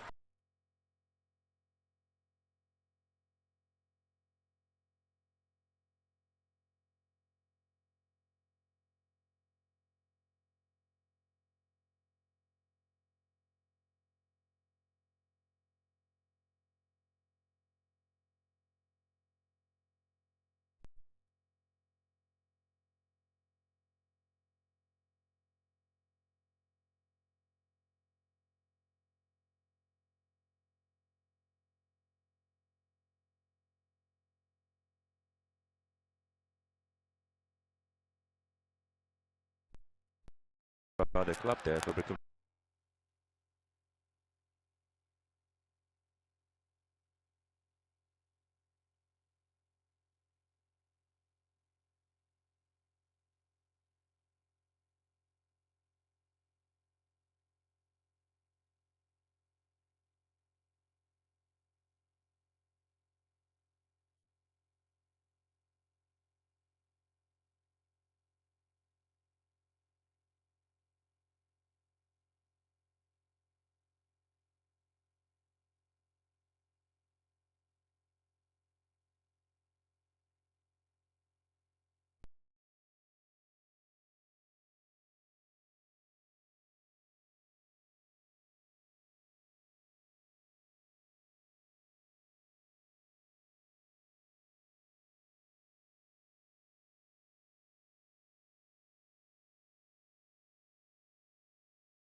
Dominic Frimpong also squandering a big chance to put Berekum Chelsea ahead in this match day 18 encounter. My name is Joseph Kukwe. You're still watching Max TV, and it is continuous coverage of the Ghana Premier League. I'm still here with Coach Ebenezer Sifa and then also Felix Romack. Gentlemen, welcome back from that first half game. But Felix, quickly, what do you make of the first half? Flat? Has it been impressive?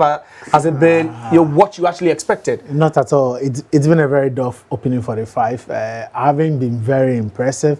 In terms of chance creation, I don't think we've had a lot of chances being created in this particular game. Kotoko have been very possessive of the ball. That's what you expect from a Ghana Premier League team that is playing home. And for a team like Asante Kotoko and a struggling team like Berekum Chelsea, you expect Kotoko to dominate possession, but making the right decision, the final third, I don't think we've seen that. For Berekum Chelsea, they've had quite decent a progression of the ball in areas where you feel they should be making better decisions, but it's been very, very awful. And I haven't been quite impressed with the attacking moments of the game. The goalkeepers haven't been worked out, and there is nothing positive to take out from the game. For the fact that for Berekum Chelsea, if you are a Berekum Chelsea fan or you are watching the game on Max TV in Berekum, you would be happy that for a struggling team like Berekum Chelsea in the opening 45 minutes, it is still goalless at the Barbara Sports Stadium. Coach, do you share the same thoughts? Yeah, I do. It's just a boring first 45. That is boring because there's nothing clear to see that this is what the team is playing. Kotoko were losing simple possessions in midfield.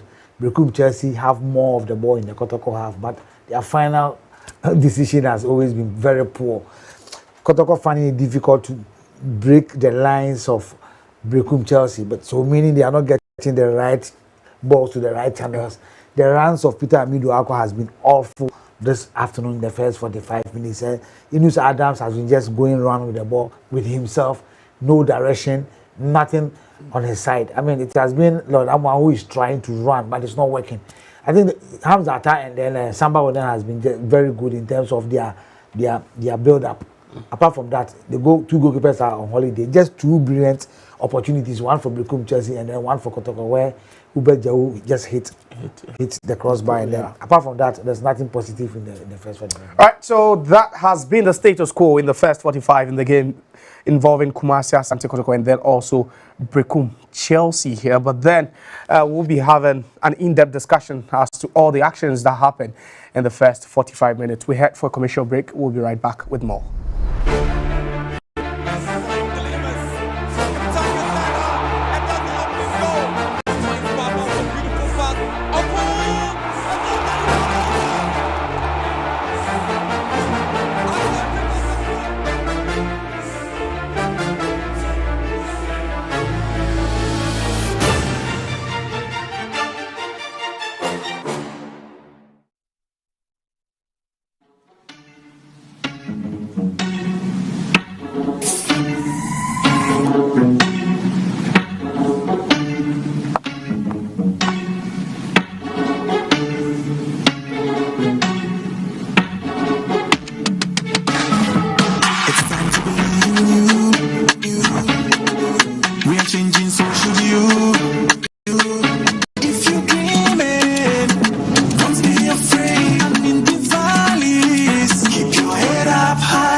Drinks, a whole new vibe. Another quality product from Berekum. This advert is FDA approved. Buy now, pay later policy is here to help you. For phones, bring your Ghana card, your voter's ID, or your driving license. Make a 30% deposit, and you're good to go home with your brand new phone. Also, if you want an appliance to buy, you need to make 40 to 50% deposit. Bring your Ghana card, your voter's ID, or your driving license. Additionally, you need to provide a copy of your electricity bill receipt. either soft copy or hard copy. Your body deliver by installation ma won't cause it's free. When Max buy now pay later, you need to go to our shop to do it. You can go to locations as shown on your screen. You can also call us on 0594 091 122. Shop now and pay later with ease. Max Buy, making shopping easy for you.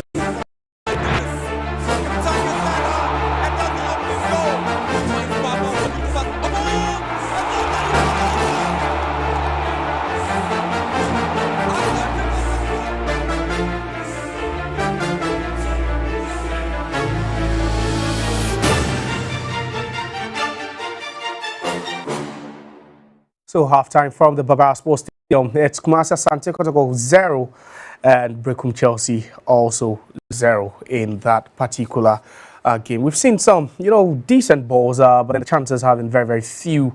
The biggest one for Berekum Chelsea falling to Dominic Frimpong, but then he shot wide, and then also Hubert Jiu as well as Peter Miduakwa coming very, very close in the first half. But then as things stand now, it's still between these two sides. But coach, let's talk about it. The quality of the chances and then the quality or the inferiority of the finishing at that point. You talk about that Berekum Chelsea chance, which was a huge chance, and Dominic Frimpong just firing wide. Well, I felt that he should have had composure. It was a very good pass in between the Kotoko two centre backs. So he has no player putting pressure on him. So why hasty to just kick the ball anyhow? And of course, on the part of Hubert Jiu, he should have exercised, because in as much that the control was not enough or it was not good enough, he had the full glare of the ball. Though there were enough legs around the goal line of Berekum Chelsea. He would have targeted one angle and probably placed the ball there. But he had wanted to go with power, which fine, there's no problem with power, but he just flew the ball across the crossbar. And for me, that has been the two opportunities that has come the way of both teams. Apart from that, I believe that the way and the manner they are giving, that was a Chelsea chance. Yes. You should be doing better. Yes. Because in a game where you've not created enough and you have those golden opportunities. Kamara has already come out of his line. And goalkeeper coming out of his line, you need placement. You don't need to go for power. But he decided to go for power. He said, just go for placement, and he would have gotten the ball at the back. Wasn't enough fine it? There wasn't enough. No, the intention was for power. And he miskicked. He should have gone for placement instead of power. Watch him. He decided to go for power. He should have gone for a placement. And you see, he had a luxury of time and space. He could have even taken a first touch because Joe was far away, Zata was far away, and then Kamara had even come out of his goalpost area. He could have taken a first touch, get some few seconds off, have a better view of the goalpost, and then go for placement. No, even that time off. Yeah. Taking that time off. It's quite to look at the goalkeeper. Because you had him at your mercy. There's no need to go for power. It's not every goal that you score that you have to go for power. The goal that I'm scoring now, he also decided to go with power. And for me, apart from those two goals, both teams have not been clinical. They've not been decent opportunities. Yeah, just so what chance again. You see, the first control for me was but you find a thick forest of players, in the box. You think placement is the ideal? No, I'm not saying placement. No, you should have chosen the angle. Yes, that's what I'm saying. You should have chosen the angle very well. Okay. You see, he went up. And coach, sometimes if you have to choose an angle, it is always have to be placement, not power. Okay. Because choosing an angle, when you choose an angle with power, it would always go off it. Okay. So at this particular point, I was thinking, good save from Ofori entry. He had time, took a very good first touch. But he should have gone for placement, not for power. Because most of the players had even gone down. And you see, even you look at Seth Kojo. Kojo had even given him space for him to go for placement. Look at the body language of Seth. Yeah. Seth had given him space for him to go for placement. So why then do you go for power? And sometimes I don't understand why most.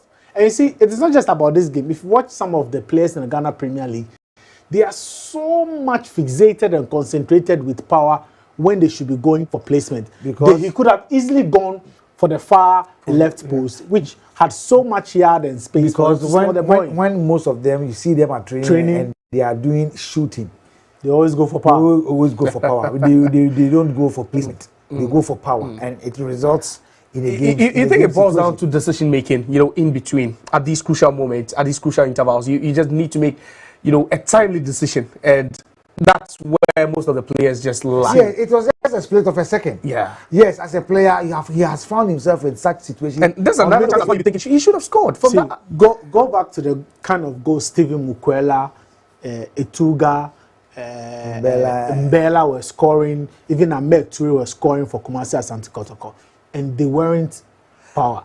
Do you think Peter Amidu? I don't think he even jumped. Watch him. Yeah, he just left a bit. Just watch him. I think he should replace him. They do warm up with balls at training, warm up with balls before a game, and they've been doing the jump and not exercise. Okay. So you ask yourself, look at his body language, because even if you are not targeting the goal pole, the one who sent the ball to you, Murphy knows, was free. So you could have even sent the ball back to where the ball came from. So he was not concentrating. He was not even thinking the ball could have come to him. So he realized that the ball was coming, so let me go and just use my awareness. At this level. And sometimes Peter Amidu Aqua will give you 80% of a solid performance. The next game he will give you 30%. That is Peter Amidu Aqua for you. And without the ball, Peter has not been tackling. He has never been involved in any game situation without the ball. So most often when you see him, they look at him and he has got the pace. That is his strength. Put the ball into space for him to go. 3 decisions, Peter will make 2 mistakes and then one will be correct. For how many seasons do you want to be doing that? And for me, it's up to Karim Zito to also be helping him, because these are young players. They'll be making mistakes, but they need repetition of corrections at their training grounds. Because this is a game whereby we are not enjoying game. We didn't enjoy the first 45 minutes. I was expecting an end-to-end action, looking at the players of Berekum Chelsea and Kotoko, especially the 3 guys in Medford when they played Berekum. And Zito decided to maintain the same players until the game that they played in their last game, where they introduced Prince Badu in Medford, that nation's boy. But I think that what I've seen this time, if Zito wants to win the game, he needs to put pressure on his players to be able to push and press more. If Samobodu also wants to get something out of this game, he needs to tell his players to have a concentration mind when they get to the night of market. Right, so halftime in our featured game from the Baba Sports Stadium. But then let's go around the other league centers. Let's take a look at the results. And coach, that's how interesting it looks around the other match centers. The most interesting one would definitely be at the TNA. But then JC are 2 up against Heart of Lions. So that could, if it should end this way, Heart of Lions would go 8 games without a win, and that could put Coach Bashir Hayford under some sort of pressure. Swedro Blacks drawing goalless. Samatex also goalless against Vision. Gianna, 65 minutes. They are playing 1-1 against Kerala United. Berekum United 1 up against Gold Stars. At the TNA, the TNA, and Apostles have a goal. They have a goal in this game. So it's 2-1 now. Yes, 2-1 so it's close. But coach, that's how it looks across. And I think everyone will be looking at that Mediama game, because if they should win and Gold Stars now losing, Kotoko drawing, they are winning 4 points clear. That could take them 5 points clear at the top of the table. Good. And that will be commanded. You see, that should tell you what Moses and his team are doing. For me, I believe that they deserve to be where they are. But Young Apostles is not just a pushover. So if you take 2-goal lead and you think it is done and dusted, then you will live on the wrong side. Now they pull 1 back. It's now 2-1. So there'll be a lot of pressure on Mediama to either manage the 2-1 or probably go for a 3rd goal. But I think that Adriana at in this position, I find it strange. After beating Heart of Lions in Bando, where Alex Boachi, their captain, got injured, they also, their striker, Emmanuel Mafu, got injured against Baseke. Yeah. They are struggling to win games, even at home. Vision went to beat them. The last game that Vision went there to beat them. And now they are struggling to beat Kerala at home. And Kerala has also been very good and away from Tamale. So it tells you that the Diana started very well. It seems they are also dropping. You give credit to Dreams FC. They didn't start well, but it seems they are doing wonderfully well at the Tuba Park. Heart of Lions, 8 games without a win. There should be pressure on Bashir for the ENG. But Felix, quickly, we'll be joined the second 45. But what should Karim Zito be doing now? Your last home game before this, at halftime you were 3 up. Now, what does he need to do now? Because they are scoreless in the first half. You see, a lot of coaches would want their team to possess the ball. But when you have possession, what do you do with the ball? You create attacking opportunity for your players to convert them. And I think that Kotoko haven't been able to create that attacking moment for the strikers to convert. And I think that it's one thing that he needs to work on. And I believe they will score goal, but I think that when they get into the final third, they have to make the better decisions. Win for Kotoko. I still believe Coach, win for Kotoko. The way they are playing, it will be difficult for them. But if they change their style by probably pulling one of the midfielders and bring Prince Badu, who will be able to do a more of tackling. So Kotoko have more players to support more midfielders. So then probably they can win again. All right, so let's join the feed for the second 45. We'll be back after full time. The first half, as they walk into the second half, a very much renewed side where the coach is looking to tactically make some switches. Kotoko looking for a win to push up on the Premier League table there, with Mediama I see as well. Berekum Chelsea not sitting well, 17th or 18th in the Premier League log. Clearly tells you that they have a chance to probably make a move there. The opening 45 lacked, that sort of energy you'd want to see. Asante Kotoko, Berekum Chelsea game playing as if nothing is at stake. The intensity was low. Few decent goal scoring opportunities from both. Hopefully the tempo will be up. The second half we could see a lot more scoring opportunities in this game. Joe, fine space there. Kotoko, Amidu Akwa goes to ground. And again, was just waiting for that little touch there from the goalkeeper. Well, Asidu and the players are looking to see what exactly they'll be bringing on the table. That was quite an impressive 10 there. Quick pass from Adabo, find Joe. And the touch from Seth Kwajo was too heavy. And Eric for re-entry in his goalkeeper's area will always come out to claim that. It was huge for him, but that was impressive from Kotoko's team. Well, they started the first half with that intensity, but we're not able to sustain that, and so they're going to start the second half similarly. And again, expectation is that the team would be able to up the tempo in the second half and seeing the balls well reconstructed architecturally, and then seeing it materialize into something beautiful. And again, you expect to see Asante Kotoko claiming some bit of victory and making the fans feel they are a touch away from winning the Premier League this season, with Mediama AC really on the ascendancy, and again trying to ensure that nobody will be able to catch them. It's been impressive. Catch me if you can from the yellow moves. They've been intelligent. Every now and then they've dropped a number of points at home, but when it matters most, they make sure they manage to pick up the points. Enough quality within their team, and it's clearly showing from the number of games that they're playing. Great command on top of the Ghana League. On a double here. Kotoko now beginning to switch play down the left hand side and having to pick up Midu Akwa. He has Marvin Owusu to contend with. Still the Porcupine Warriors having possession. Surprisingly, Berekum Chelsea had only 2 points away after 9 away games this season, losing 7 with 2 draw. And again, there's going to be a handball scenario there for Asante Kotoko as they try to walk into this game. 2 away points all came in 1 in all games. That is the moment there where the referee actually came into contact with the ball there. So jump ball scenario there for Asante Kotoko.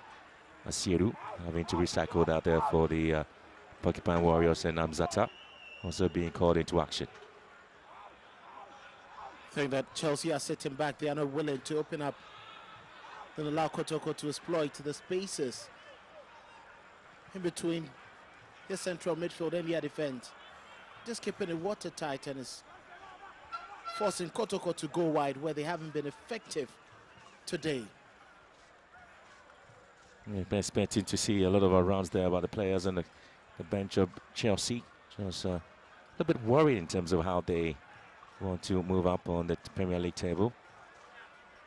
The fans of Chelsea expect some context here at the Babayara Stadium. And that's been the story between the two sides anytime they meet up. And it's quite been shocking, especially when you have Samobudu as the coach. Yeah. His performance as Mediama was quite enviable. At Hartlepool, he won trophies. He dominated the Ghana League. We talk about quality in the two teams as compared to that of Berekum Chelsea. Same cannot be said. Two players going on a head collision there, and so there's Captain Prince Anani and Kotoko also having the player down and have to be attended to by the medics.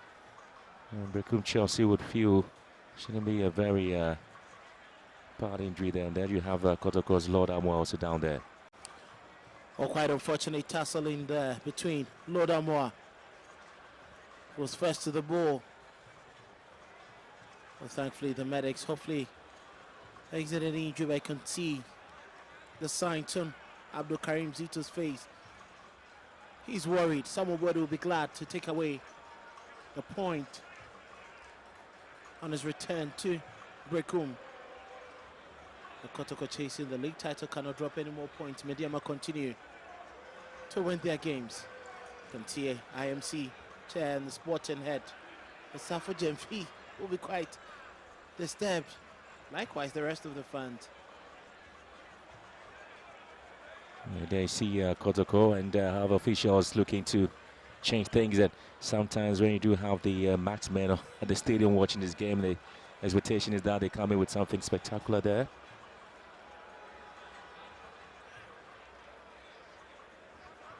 Well, the league match between Dreams FC and Hearts of Lions has been interrupted by heavy downpour at the Tuba Stadium, with Dreams leading 2-0. But here's sunshine on the green turf here at the Babayara Stadium. Kotoko now beginning to find some bit of openings there. Lord the double. You have the Samba O'Neill. They're quite interesting to see in the last 2 days. The southern part of the country has seen some showers. Knowing that turf in Tuba, we cannot contain the soaked pitch. Yeah, talk about changing some venues in the league there, but some of the clubs want to maintain that. And Hamid Wakwa, again, hasn't really gotten himself back into the party yet. So by elaboration, given Berekum Chelsea the opportunity.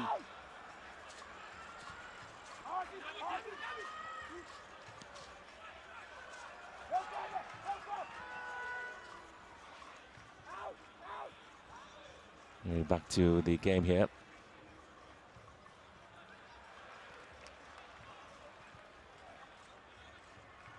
Good turn here from Dominic Frimpong. And again, nobody hitting the pass, looking for the run of Faiza Shaibu. There have been so many giveaways, from both teams. The Christmas is over, but the players are now turning into Santa Claus. It's quite surprising. Absolutely, absolutely. Again, both teams haven't really got themselves back into the party yet.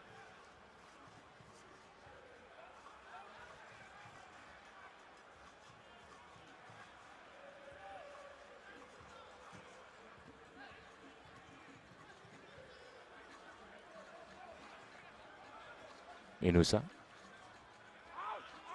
Yeah, switch and play that Hamid Wakwa. Again, tells you that the two players on the wings for Asante Kotoko have had some difficult moment, cutting, dipping back into the midfield. Saying how best they get the balls into the dangerous areas for the attackers. Good play now, so Lord. The double here. I think it's quite a masterstroke from Samuel Bodo, knowing Kotoko's greatest strength comes from the flanks. He's virtually limited. Well, there you have the Asante Kotoko with the corner kick here. Hamid Wakwa, good play now. Again, Kumasi Asante Kotoko having difficulties like locating the goalpost. Well, I think it's quite interesting to see where the goals are going to come from.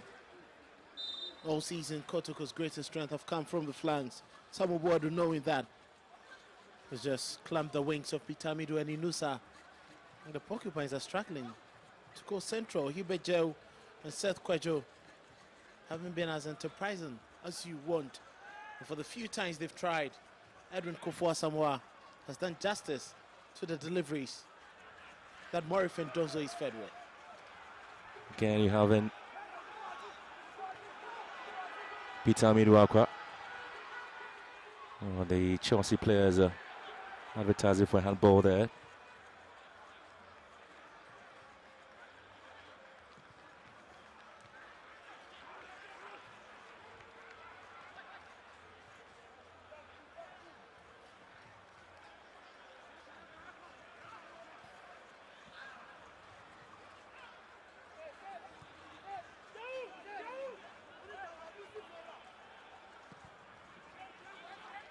Another ball here. And Inusa looking to pick this ball here. Has been pushed back.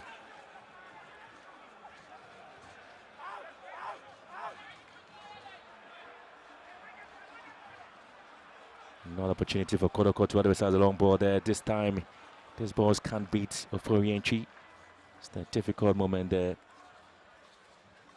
And again, these Pocket Warriors who are having difficulties trying to find a net there. And Oforienchi to the rescue. Another effort on target, but so feeble. You don't expect to beat Eric Oforienchi with such feeble efforts. And lacked any power to test him. And he will gladly welcome these for the rest of the game if that's all Kotoko have in their bag.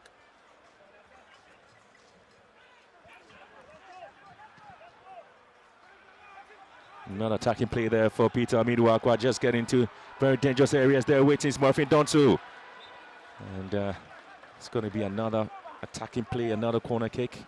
And whereas goal kick, I should say. And Japon and Mohamed Saidu, all of them coming to the support. Well, good race there from Gaston in Japan, making sure Peter did not have the comfort after that brilliant first touch. And Saidu, the right place at the right time to prevent him from having that back into the goalkeeper's area. And Murray Findozo was lacking and waiting for a pass. Samba O'Neill thinks one up front, looking for Inusase. And again, it's going to be Asante Kotoko, and the coach really not happy at all. Karim Zito not seeing his midfielders playing a part in the game there. Lord Amwa, Adam Inusa, Samba O'Neill. Again, Kotoko just forming some bit of rings just right in front of the 18-yard box of Berekum Chelsea. Lord Amwa once again. Good turn here from Asiedu. Another wasted effort there from Asiedu. Well, combination from the two fullbacks. Asiedu was aiming for the near post. Quick turn. Not a familiar position you expect to see him. But it was always pulling wide. It's quite surprising now Kotoko haven't been creative enough the central midfield, but they have some very good players on the bench. Isaka Dauda, Emmanuel Enchi to come help and create a lot more for the attack.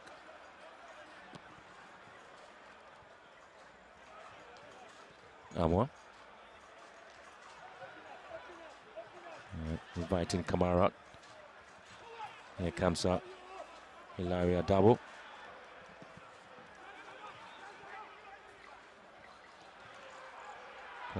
Ibejew. Miduakwa. Cutting, trying to dig one in again. And it has to be dealt by the Chelsea side. And so it's still Kotoko. The shooting from Peter Amidu has been terrible. He's virtually lacked any pace and power. That's clearly another wasteful effort coming in from Lord Amwa.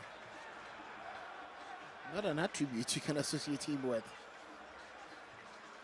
He's clearly been the best technician of the ball in Kotoko's team, but that was quite poor.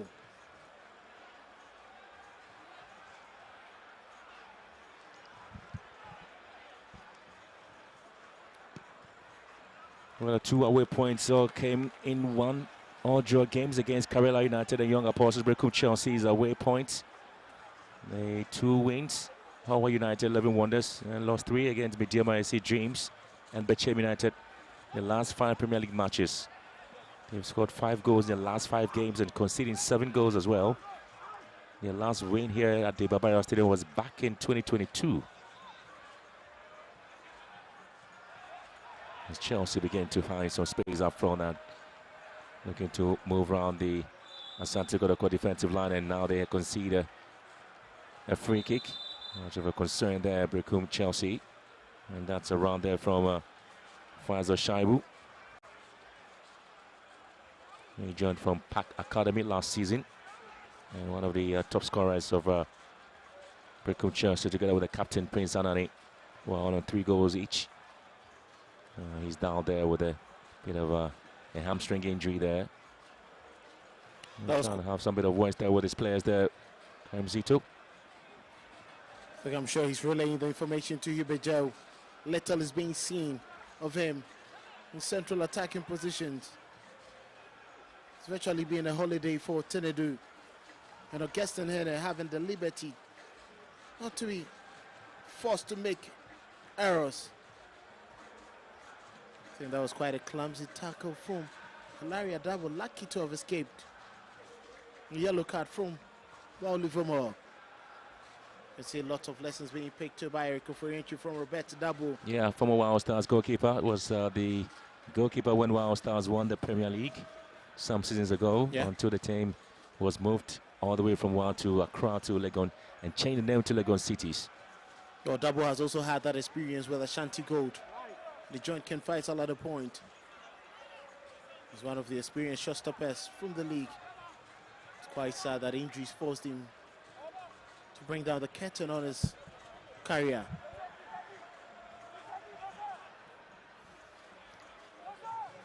Well, last 5 games there, Kotoko picked up 3 wins there. Berekum Chelsea just got the win and 1 draw between the 2 sides, and they don't have a free kick. It's been hit against the wall there and goes off. Came off the body of Samba O'Neill, and so it's going to be a corner kick advantage there. Berekum Chelsea. They're trying to get him there, and so the Porcupine Warriors are being pushed back to Nedu with a strike here.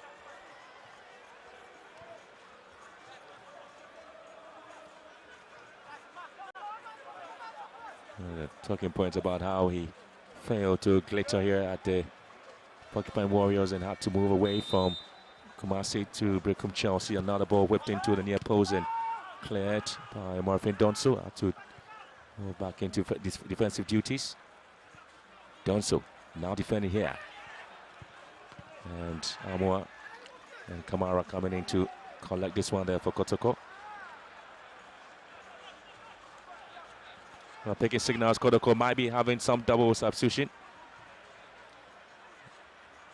And Kwame Poku giving an opportunity. Saka Dauda as well. It's been a while Saka Dauda played a part for Kotoko. Seth Kojo. I'm seeing Kotoko trying to come in here very strong, neat and tidy. There's another injury scenario there, just around the center circle here. I think there was quite a late challenge there. Quite a late challenge coming in. Augustin Hene. Just quite direct stamp from Samuel Tinedu. Again, might be an early shot there, maybe a change in tactical plan with the exit of Adam Inusa and that of Seth Kojo by Coach Zito, and again, comfortably sitting a very interesting place watching this game there, Kotoko fans, but the Kotoko Tertiary will continue to offer some bit of chorus there and encouraging the team to pick up a win here. Well, the introduction of Saka Dauda and that of Kwame Poku might be changing the complexion of the game there for Kotoko, if you like. Well, they're both creators. Kwame Poku would allow Murphy Donzo to move a lot more. He can actually take on 1 or 2 players. The creativity would also come from Saka Dauda. It looks more like Kotoko switching into a 4-4-2 the moment, leaving Saka and Pitamido on the flanks. A double, Hubert Jeo, left in central with Kwame Poku playing right behind Morrison Donzo in attack. He needs a lot of attackers. I think bringing Kwame Poku on is instinctive. Hopefully he offers him a lot more effort on target. Samba O'Neill trying to stop that one there, and Chelsea may have a chance to get a goal there, but Kamara coming to the rescue, and Kotoko once again escaping that attacking onslaught there from Berekum Chelsea as they chose to turn defense into attack, and Kotoko nearly got themselves punished there by Berekum Chelsea attacking play. That was quite an interesting play there. Samuel Tinedu started spraying the passes. That was miscalculation there from Samba O'Neill. Wanted to clear the ball acrobatically, but miscued. I tell you what, and he's one of the players who hardly makes any mistakes at the back there. Samba O'Neill is still goalless here at the Bavaria Stadium. And you have Kotoko beginning to string some balls together. Chairs around the center circle and beginning to again find some bit of openings. And you have to see the likes of Saka Dauda playing a role there and trying to see if there will be a swing of play, and having the Hail Mary pass down to Peter Miduako hasn't really been direct this time. Another in-swing into the box and has been repelled. Again, Berekum Chelsea sometimes calming the ball down and not being under any pressure at all. Samba O'Neill once again going to a win-back possession. Kotoko was the last team to lose their unbeaten status this season after 10 matches, with the loss on their 11th attempt. A 2-0 defeat to Baxter Stars on the 25th day of November 2025 at the Campak. There was a surprise defeat there to Asante Kotoko. Tried to have been solid, but quite unfortunate. You know, it takes them, inconsistent results actually not helping their season.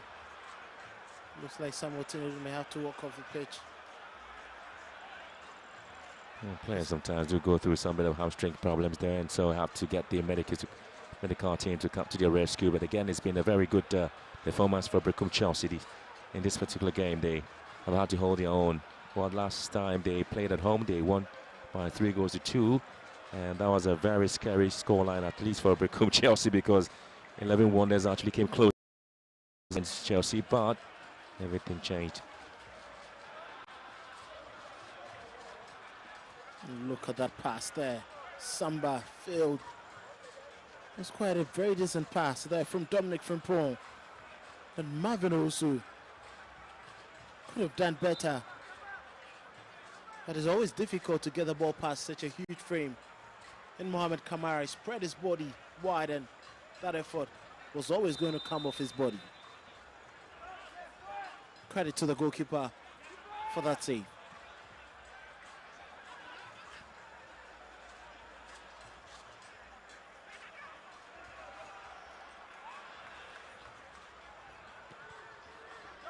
For Midyama, they home and dry with a 2-0 win against Young Apostles. So they sit on top of the Premier League table with 37 points.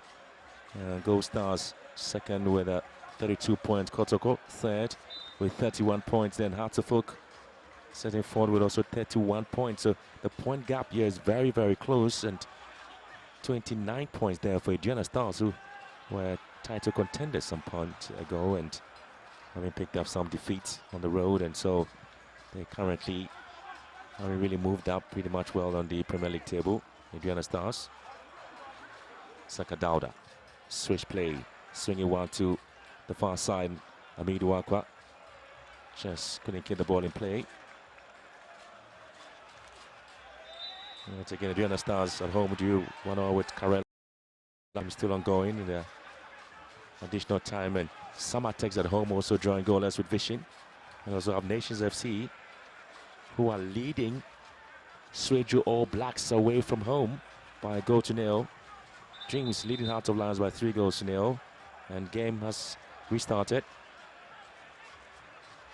And a bit of a surprise story there for Nations, leading away from home against All Blacks, who picked up the win against Kotoko. Yet again is Marvin Owusu looking to advertise and the ball into the box there, and Asante Kotoko would have Hamzata dropping the ball down for goalkeeper Kamara to deal with it. Meantime, Asiru has been on the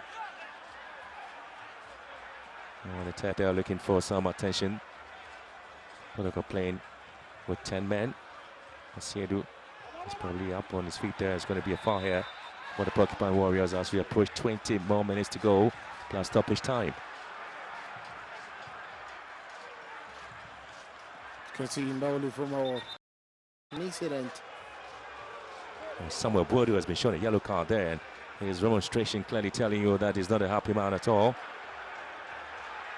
Well, again, you can see it's going to be a red card, and Samuel Boadu has been sent off. The coach of Berekum Chelsea has been given the marching orders. He's clearly not a happy man, arguing with the referee over some decisions there. Initially it was a yellow card, and now referee Maxwell George Vomaha has shown him the yellow card. Samuel Boadu is going to be on the stands, or perhaps in the stands there watching the game and giving instructions there. But the team is still drawing goalless with Kotoko after 70 minutes of play. It's quite disappointing to see that he was warned with the first half by the centre referee. I think it comes from this incident. Tuno Frimpong badging into his man, Larry Adabo. It's quite unclear with Boadu's demonstration.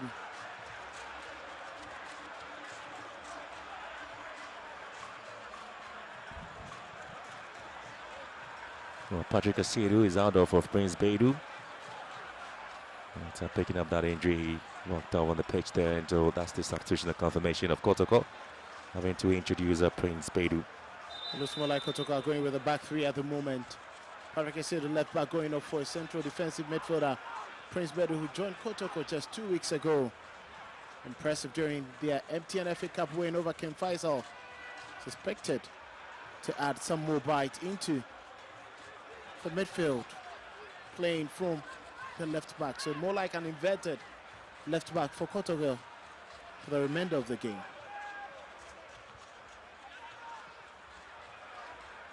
Abedu. Prince Anani here for Berekum Chelsea. Samba O'Neill. Was looking to switch the ball down to the path of Amidou Akwa again. Kotoko struggling to get a clean target out front. So the assistant coach for Berekum Chelsea, Imadu Nkrumah, would have to be doing the job there.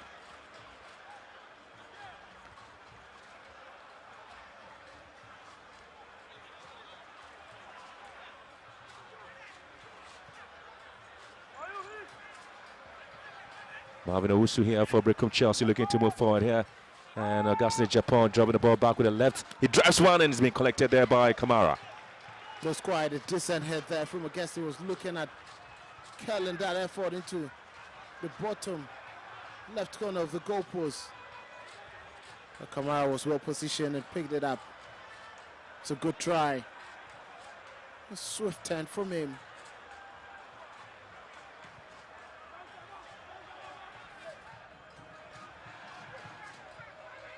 Again, Kotoko trying to keep it neat and simple.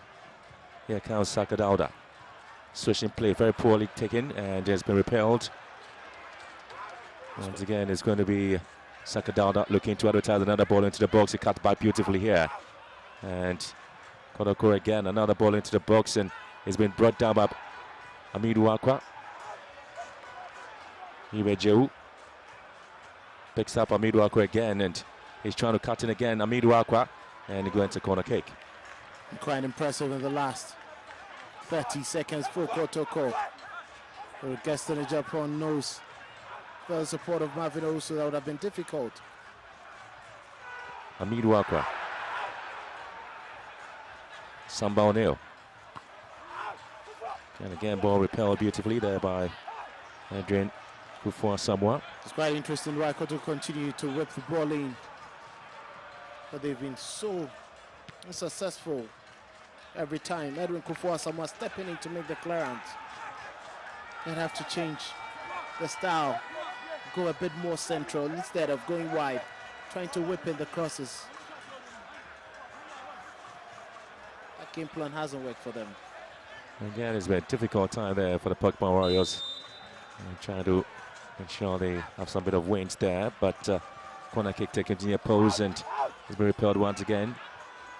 Ball sent into the path of Lord Amwa. Looking to cross one into the box. Prince Beidou. The balls into the box has really worked out for Asante Kotoko.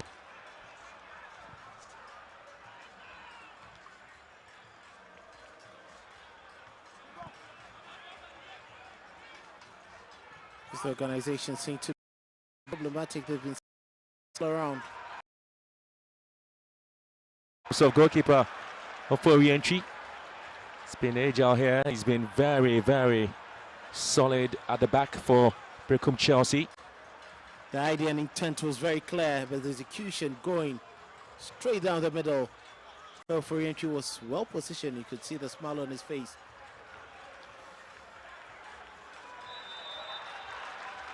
Again, getting applauded there from teammates. Tinedu. Well, he's just left the Porcupines after an unimpressive season with them. So this is his first game with Berekum Chelsea, and he's actually having a very good game.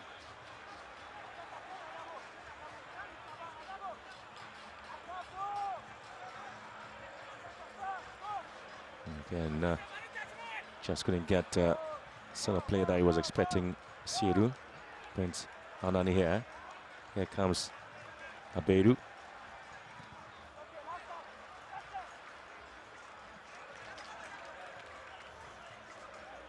The last time Kotoko lost at home.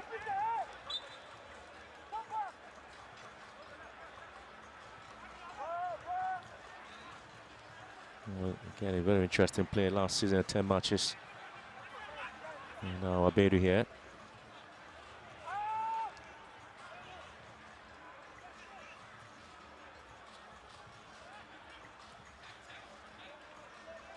Again, Berekum Chelsea also want to make some that bit of a tactical play there. And some of Woody already been sent off on a red card. Taking signals again from the tactical area of Berekum Chelsea. They might be introducing Emmanuel Kwache and that of Vincent Ejay. And trying to withdraw the likes of Faisal Shebu and that of Marvin Owusu. In time, Kotoko giving possession away, and just talking about the substitution, and Samba O'Neill again to the rescue. Marvin Owusu trying to get some of the support there. Does have one.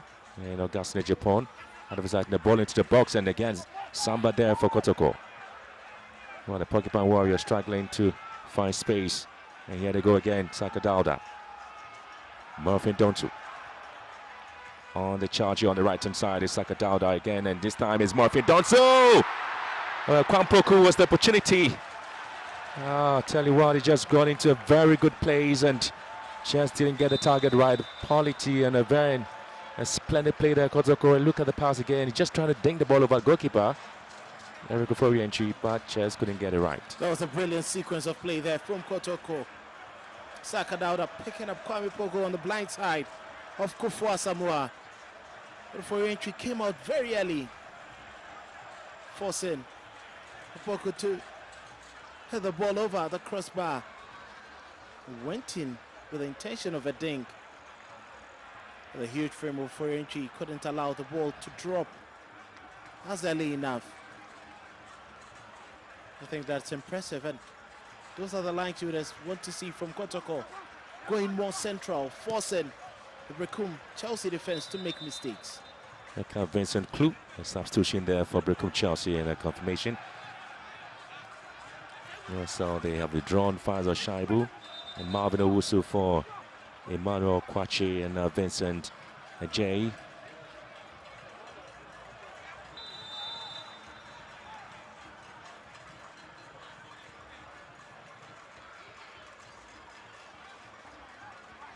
Kotoko have won the last 4 games against Berekum Chelsea here in Kumasi. The last 2 goals against Berekum Chelsea were all scored by Albert Amwa, who's no more with Asante Kotoko. Ever since his exit for Kotoko, Albert Amwa has pretty much been missed by the Asante Kotoko faithfuls. He's one player who can guarantee you a goal in every game sometimes.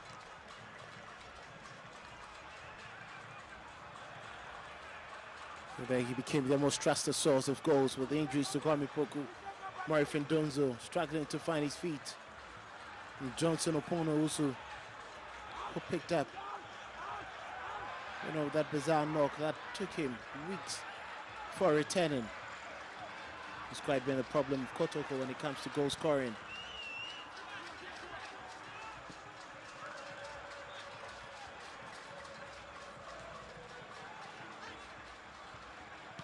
A return to the field by Kwampoku. And Kotoko just looking forward to see exactly what happens. It's the last 10 minutes, plus stoppage time here at the Babara Stadium, and still goalless between Kotoko and Chelsea. Again, was just waiting for that push there by Emmanuel Kwachi, and cleverly he wins a free kick.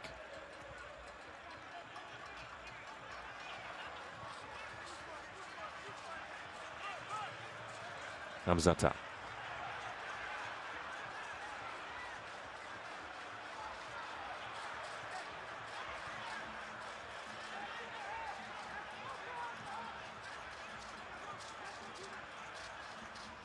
Sakadauda. Searching play finds Lord Amwa. Charging here on the right. Lord Amwa with a cross into the box, and again Kotoko not able to connect beautifully. But the Pokemon will have possession right in front of Berekum Chelsea's 18-yard box, and again the attacking play will have to stop here. Prince Bailey with the final touch and a strike here for Kotoko. It's quite a decent move there. Lord Amwa with that delivery. Ask yourself, what's going to connect with it? Prince Bedu. Kwame Poko a bit late then, and very good clearance from Gessele Japan, but that drive from Hibejo watered down by Mohamed Saidu with that block.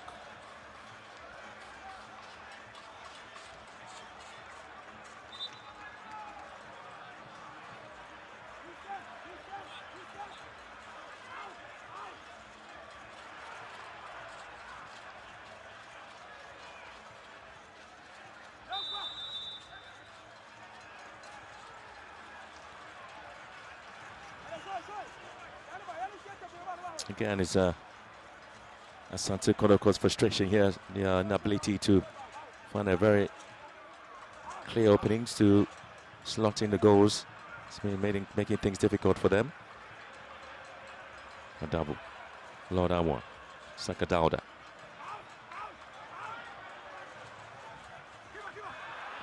Again, not the best of play there from Kotoko. Was doing everything right, but as a final delivery, it does let them down. Then a lot more of the balls. Hilaria Dabo trying to have that vision of making that pass to find Kwame Poko and Murphy Ndonzo inside the penalty area. But that was clearly overhead. Some intended targets were missing from their positions.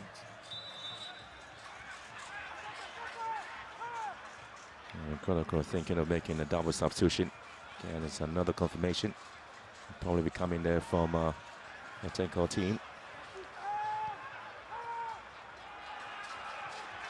Now they try to move forward here.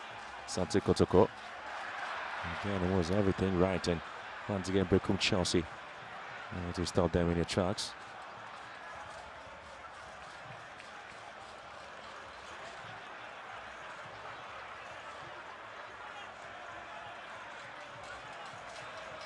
They're eager for a goal, trying to push, resulting in them making a number of mistakes. Here comes opportunity. Amiduako cutting in again is a corner kick. Just the last person to tapping for the goal there has been the bane of Kotoko. They've been brilliant in terms of the attacking play, but haven't really been able to get that final opening, the final touch, that brilliant touch on the ball that might be giving them the goal. You can also talk about the quality of service. It hasn't been desirable from the flanks. Another corner kick to the far post there. Goalkeeper is always going to take this one. It's just a training grounds routine corner kick taken there by Kotoko. They haven't really been able to hit the set piece at the right spot. A goalkeeper with very sharp reflexes for the experience as a free entry. Shouldn't be fed with these kind of balls. It's quite surprising that corner kick came from Lord Amwa. O'Neill. A double beating. Gaston Japan with the ball here. Again, Kotoko giving the ball away. And now it's going to be Abedu.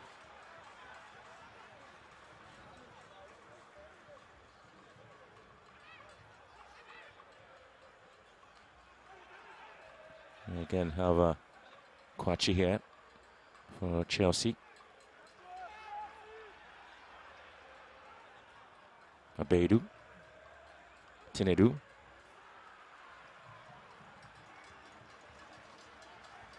It's going to be the turn of Chelsea now to find space and trying to head this one. Go to Chelsea, and it's going to come off the body of Bedu. And Prince Bedu coming in, throwing most of his body into the ground there to salvage the situation. And that was quite a very good run there coming from Emmanuel Kwache. He was waiting to pull the trigger. Well, again, Kotoko just having to make a change, and so it's going to be the introduction of Emmanuel entry. It's coming in for Hubert Jehu. And then Johnson Opongo Wusu. They're given a chance to come in here.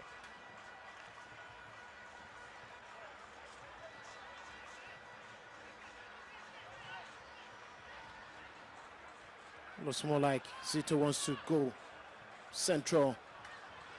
Johnson Opongo Wusu is a striker. Now 3 strikers on the pitch for Kotoko. All the attacking players. Emmanuel Enchi, more of a creative spark, has the ability to hit the ball from range. Entry just got to tie the knot some weeks ago.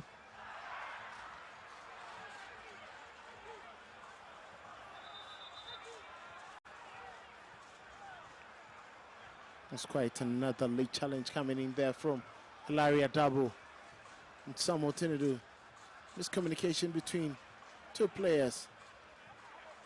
It's quite a slide there from Tinudu. Thankfully, the 2 players are up to continue with the game.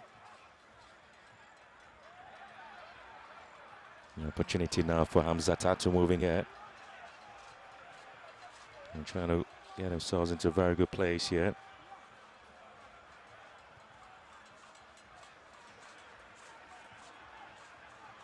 Asante Kotoko. Amwa. Johnson. Johnson did score for Kotoko at the Accra Stadium when they played against 11 Wonders.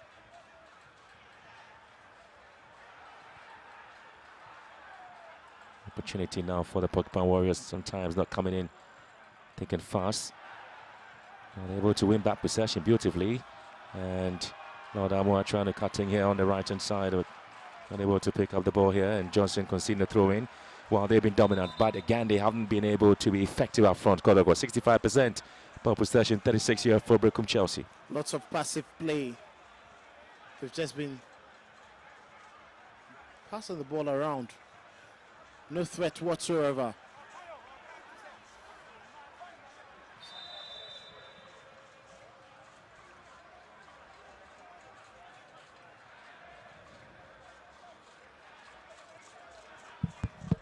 Well, Bedu with a yellow card here.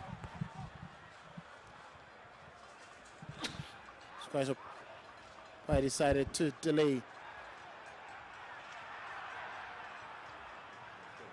The ball away, and having Gaston and Japan picking it up for Berekum Chelsea with just 2 minutes and added time to go here at the Berekum Babayara Stadium. Still not the performance Kotoko expect. They want to drop in some point there. They have lost the match 17 to All Blacks, and the 18 was supposed to be a match where the fans were looking for a win. But it appears the Porcupine Warriors haven't been able to come cool in this game, and Benjamin Abedu's yellow card confirmation. I think it was for delaying just before the throw-in. So the game has been very much low on intensity. The tempo hasn't really been impressive, and it's so unlike a Kotoko Berekum Chelsea game for a team that has been very weak defensively. It's quite surprising the Porcupines, who have been the highest scoring side in the league, haven't been able to threaten their goal area enough in the search for a goal and the ultimate match winner.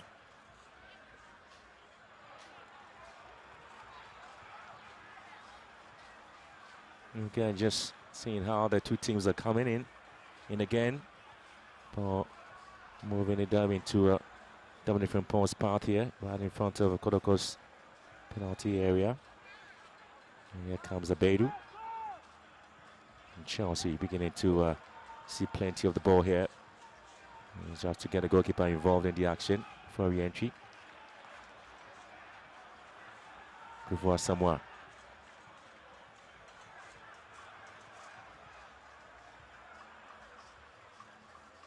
And again, trying to always get the centre back involved in the action. Zamzata just giving the ball away, and Berekum Chelsea and now playing a very comfortable football. Tinedu. Into the last 5 minutes of our time, and summation of the play here by both teams. Looks like Berekum Chelsea will be very much happy with the point going back to Berekum. Well, 5 minutes of our time. And I think it's been fair. Not so many stoppages.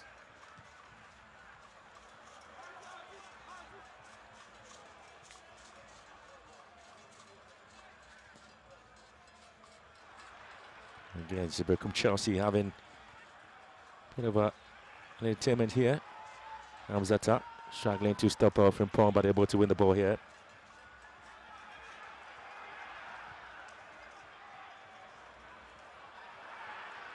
And again, Kotoko really struggling at the moment.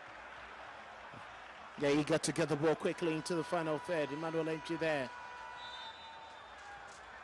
Very well known for his time. That hit was just too heavy for Saka Dauda to latch onto. Chelsea can waste more time. An opportunity for them to just wall away a number of seconds.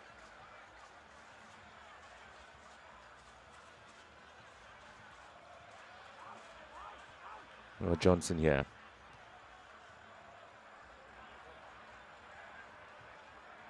Again, Kotoko really having difficult time dealing with his ball here. I think credit to Berekum Chelsea for a well-executed plan. Samuel Tenedu is virtually being unplayable in that midfield.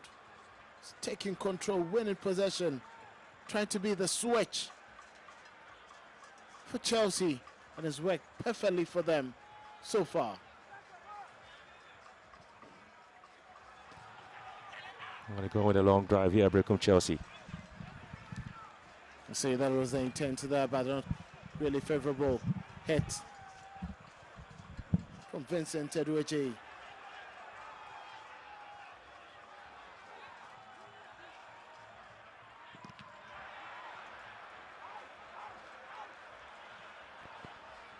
Still out of time here at the Barbara Stadium. Johnson finds space, and now Kotoko would want to still charge forward to advertise some beautiful balls into the box there. Saka Dauda. It's going to be a corner kick, and Augustine Japan not a happy man at all.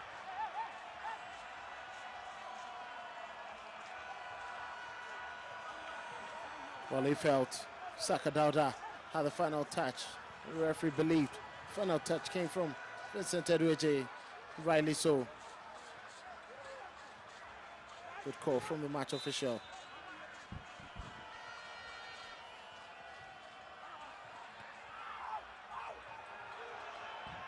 Johnson. Kenny. Oh, the fans really not happy at all. Emmanuel Lemchi known for better heads. It was quite unfortunate there. Looks to the ground, seemed to have plucked up some grass in an attempt to get that effort on target. That was quite poor from him, and you could see just had to hit the ground.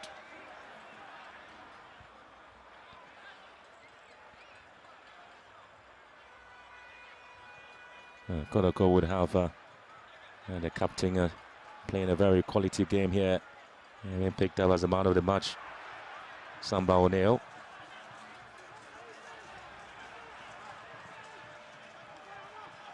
I'll tell you what, an interesting story about Asante Kotoko's Hubert Jehu, Prince Anani, and Edwin Kufuor. Asamoah, all of them grew up in the same coach club, Ja Warriors in Berekum, and they are very good friends as well. And again, the offside flag already gone up. Kwan Poko was late there. It was an awkward touch. I was expecting him to get into that, and you can see complaining that the ball ricocheted off the Berekum Chelsea player.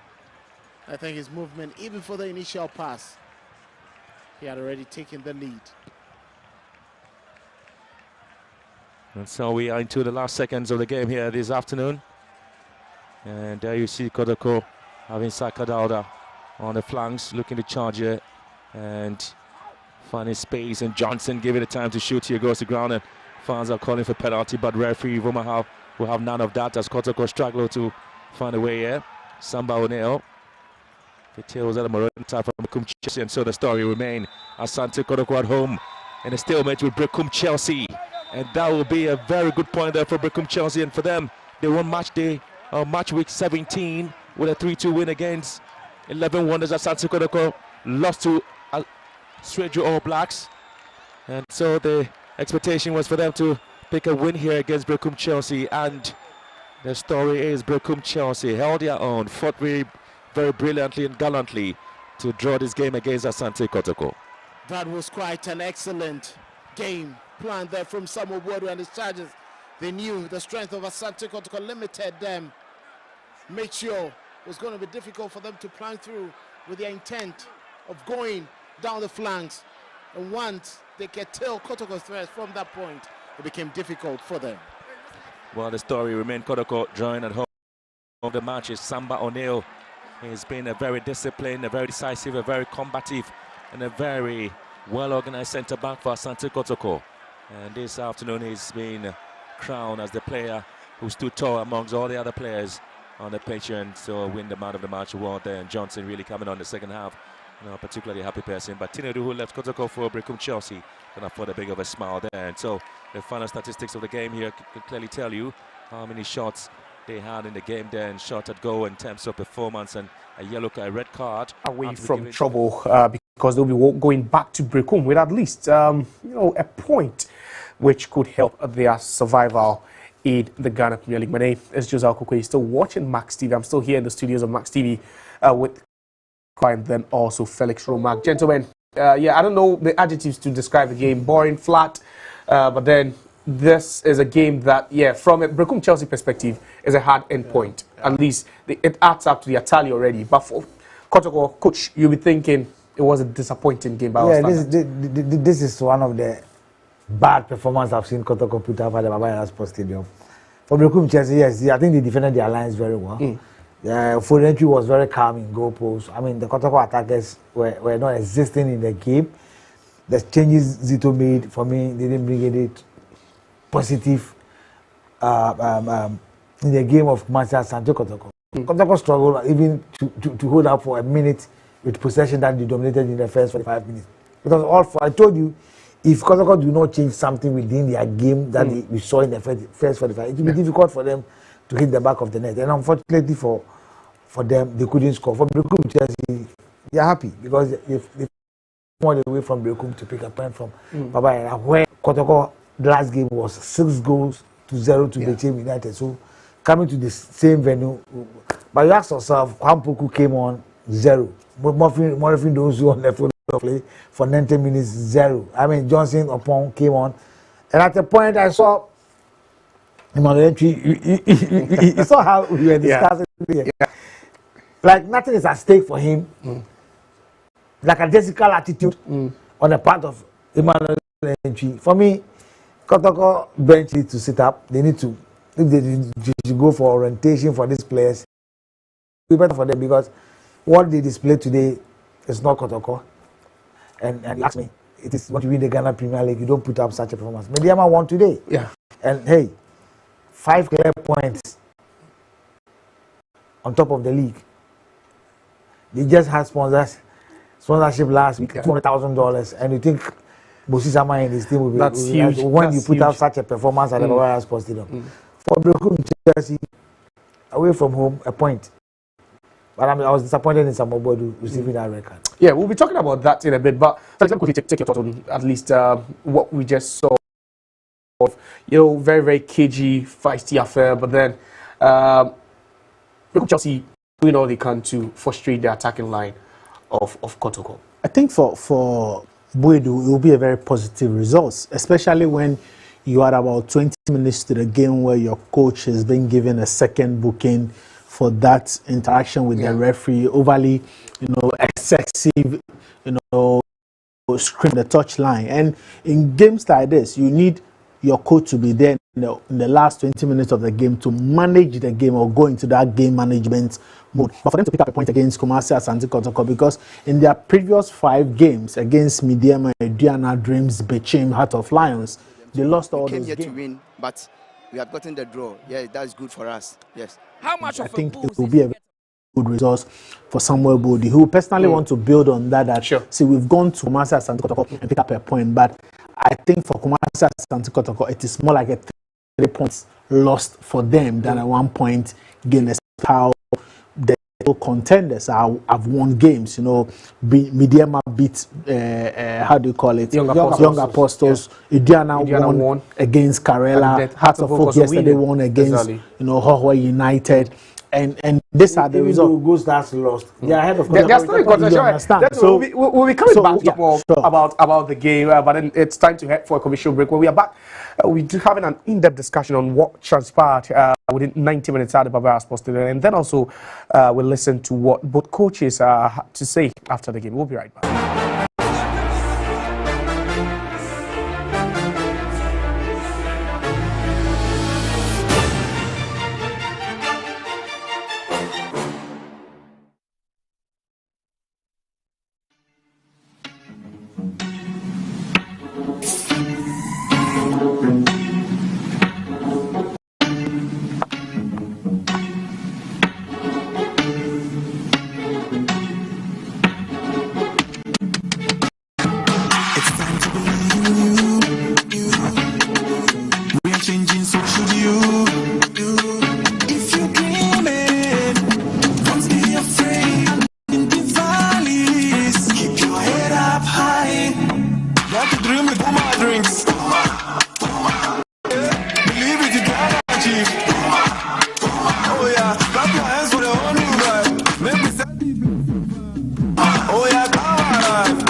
Drinks, a whole new vibe, another quality product from Berekum. This advert is FDA approved. I want to watch them out. Even watches Ghana football these days. Do you know Charles Taylor? President. Charles the Terror Taylor. He terrorized defense with his dribbles. Who know Don Bote?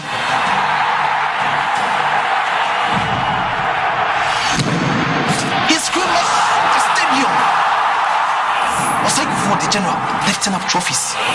Stephen Odo was orchestrating the game.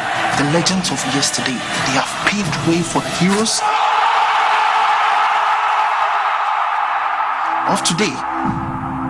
Do you know the Ghana Premier League? No, Dad. It's our game. It's our pride. And you watch it now live every weekend from now on. Catch the Ghana Premier League live this and every weekend.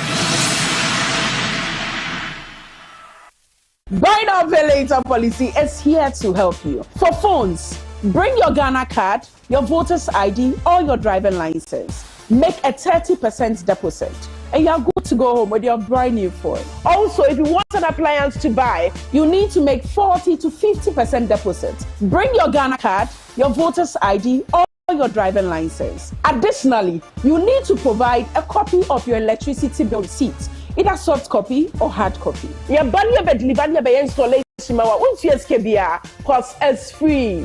When Max buy now, pay later, you need to go to our shop to do it. You can go to locations as shown on your screen. You can also call us on 0594 091 122. Shop now and pay later with ease. Max Buy, making shopping easy for you.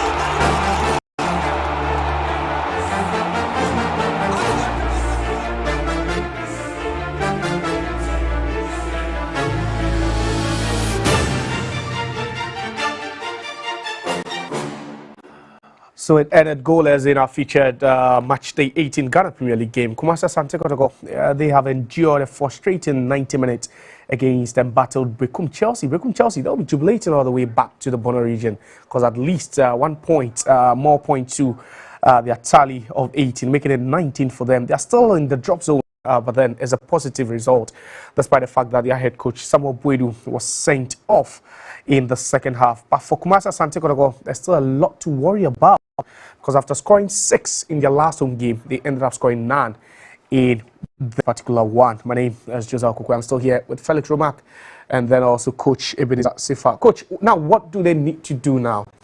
After dropping points, and we spoken about the fact that many won today. So if you are Abdul Karim Zito, who all season has been speaking about winning the double, it was a huge setback, isn't it? Yes, of course. I mean, Kotoko didn't show anything positive in the game today.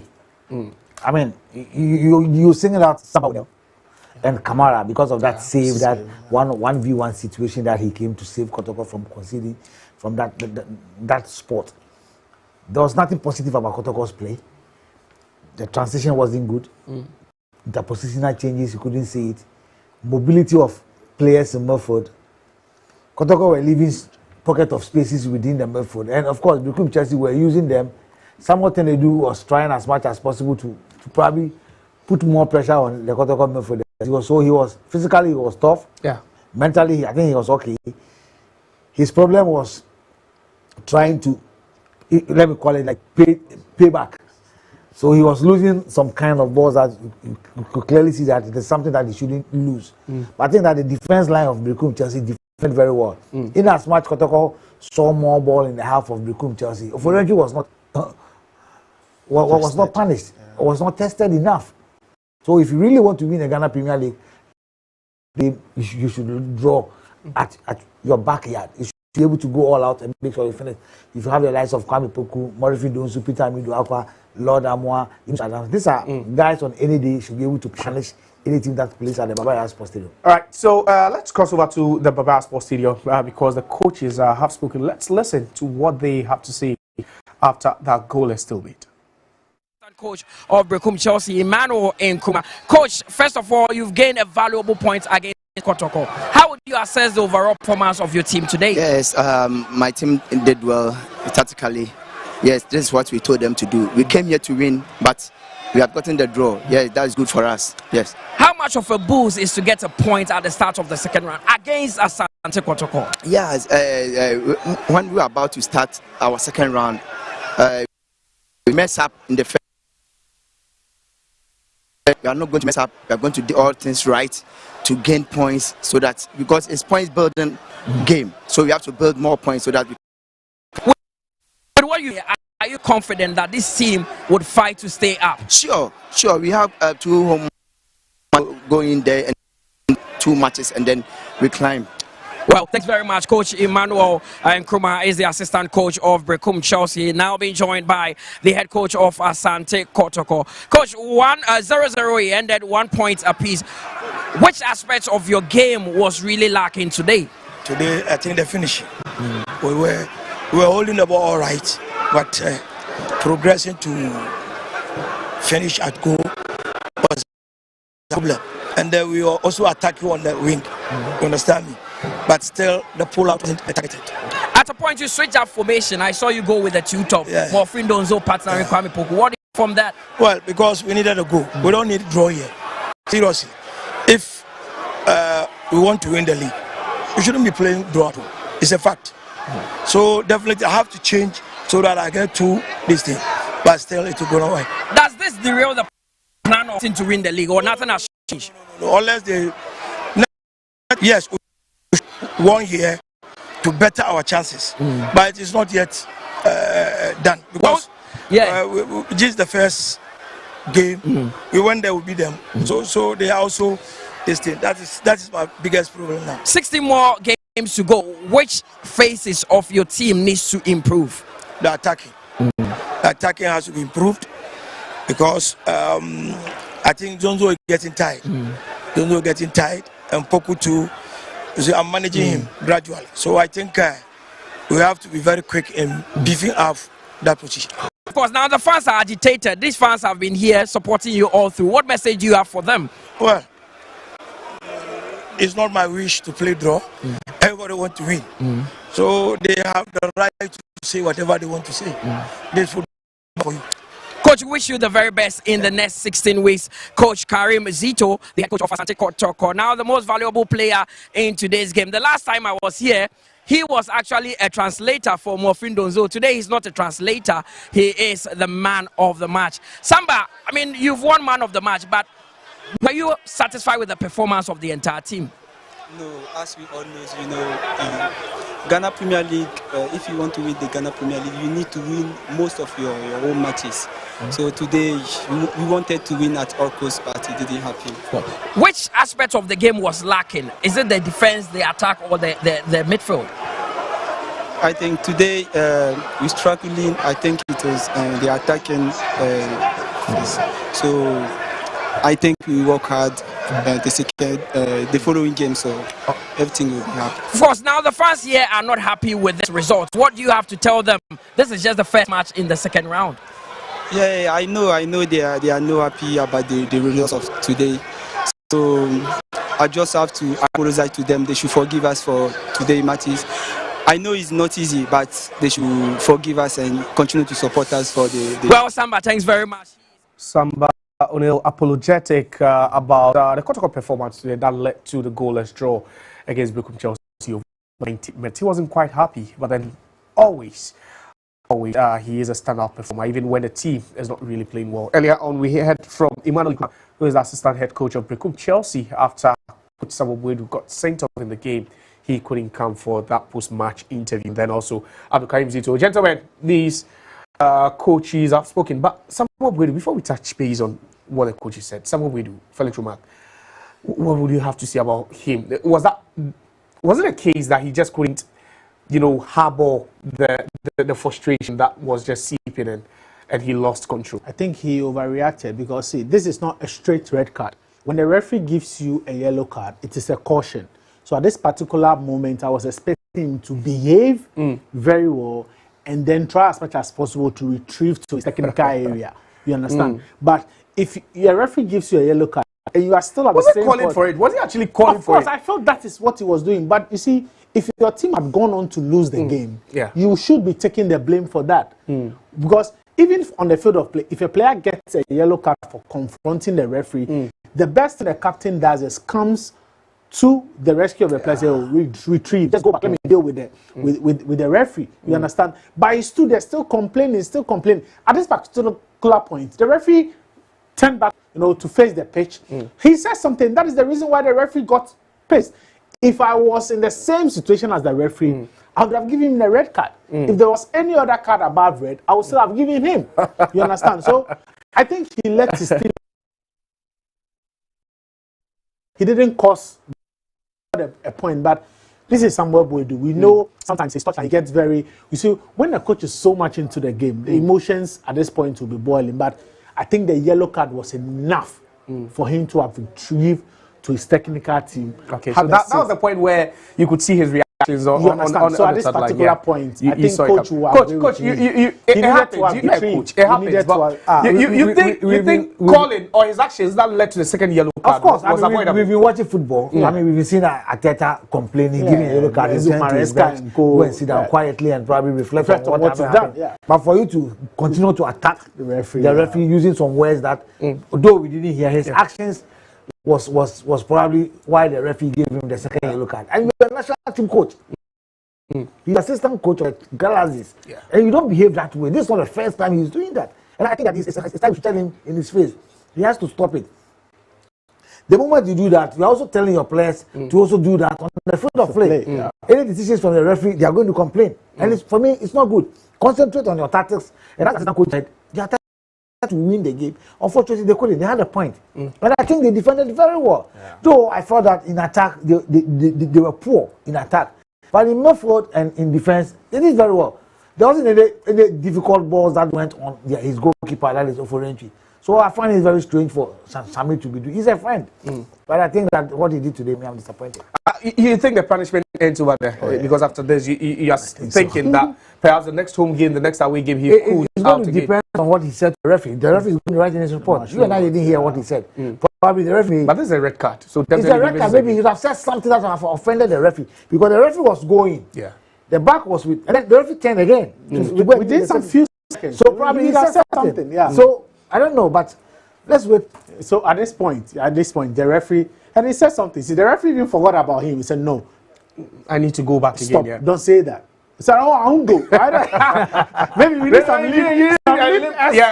expert to break down whatever Samuel said. But that was the point Samuel was saying. Do you need to be as calm as this? The yellow card. No, perhaps it was what actually brought back to his senses. So the yellow card was enough for you to be a bit calm. Yeah. All right. So the game saw everything barring the goal, but then there was a red card not shown to a player, but then to the head coach of Berekum Chelsea. And you are looking at the state of this team, Felix Romack, a team that's actually battling relegation now. You have your coach sent off a crucial game. And what could be the worst effect it could have on the team? You see, it has to be the posture of the coach. See, this is a fine result. For them, the only blemish in this particular result is what the coach did. Again, if you come to Baba Sports Stadium and you get a point, it is a good result. For any of the team, if it is Ediana, Hearts, Mediama, Beach, whoever gets a result at them, because Kotoko, this is their 20th game that they've gone and they haven't lost a game. So for you to get the results, and for Berekum Chelsea, 5 away lost.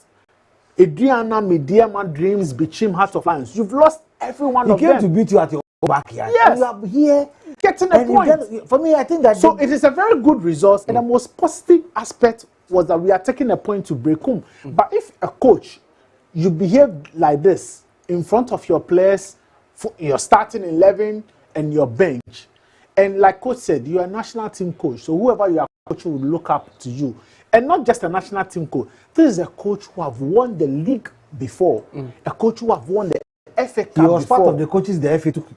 Yes. The 3 coaches so that it's quite, I think himself, Dr. Ogun, and then Coach Brian Tanko. Yes. You see, it is quite disappointing that we finish a game and instead of we discussing the coach and the tactics that got him a point, we are talking about the behavior of the coach, and which for me, it is very, very bad. Right, so that was one of the highlights of the game, but then full-time results confirmed across the various league centers, and Wonders win 2-0. Hull United also suffering a narrow defeat to Hearts of Oak. Then today, Dreams FC recorded a 3-0 win. That game was halted for a while because the rains were just pouring, torrential rains, but then it had to be completed. And Dreams FC, they made victors 3-0 won against Hearts of Oak. What's happening to Heart of Lions all of a sudden? We'll talk about them in a bit. Straight All Blacks 1, Nations FC 1. Samate also dropping points at home to Vision FC. So Vision FC in their last 2 away games, Doma and Samurai Boy, they've picked up 4 out of 6, which is quite impressive. Indiana also a little bit late. Charles Jemfi Kamara scoring for Indiana late in that game against Kerala United to give them all points. United also doing all they can to maneuver their way out of trouble. They got a 1-0 win. Now, the team of the moment, Mediama Sporting Club. Last weekend, they signed a huge deal, $200,000. And all of a sudden, they are aiming for the ultimate as well. They've opened up a 5-point gap between themselves and second place Gold Stars. They won 3-0. And then a featured game, Asante Kotoko 0, Berekum Chelsea 0. Coach, which of these easily baffled you?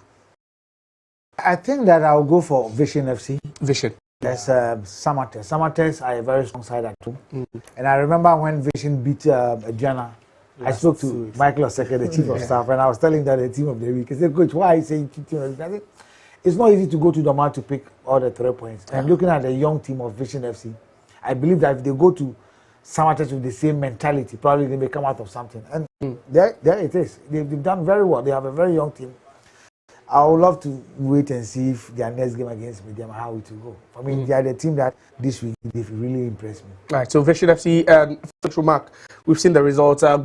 Straight All Blacks also had to leave it late to secure a point in that game. But then Mediama seem to be flying. It's not like they're only winning, but they are scoring goals as well. Of course, and the reason why they are top of the league, see, if you split the Ghana Premier League into the away table and home table, Mediama are top in the home table and they are second on the away table. Wow. And that tells you what a title-winning team they have. And aside that, I at their squad, they have the best bench. I look at the Midiama squad and I was like, if I look at the players that are sitting on the bench, they can equally raise another team from their bench and still compete in the league. That tells you how good and you know they what? are. There are 2 players in Takwa today that Takwa is looking up to sign before the close of the season. The squad. They still want to sign more players because they believe they'll go to Africa, and they are still in the FA Cup. Yeah. So they believe they need the quality to be able to win double this season, and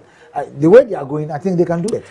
All right, all too soon we'll have to draw the curtains on yet another thrilling match week of the Ghana Premier League. We served you with some, nail-biting and also very, very interesting games on Friday, and it continued today from the Barbara Sports Stadium. And I was pleased to have been joined here by Coach Sefa and then also Felix Roma. Thanks so much for your time, and to you out there who made time to watch Max TV's presentation of the Ghana Premier League.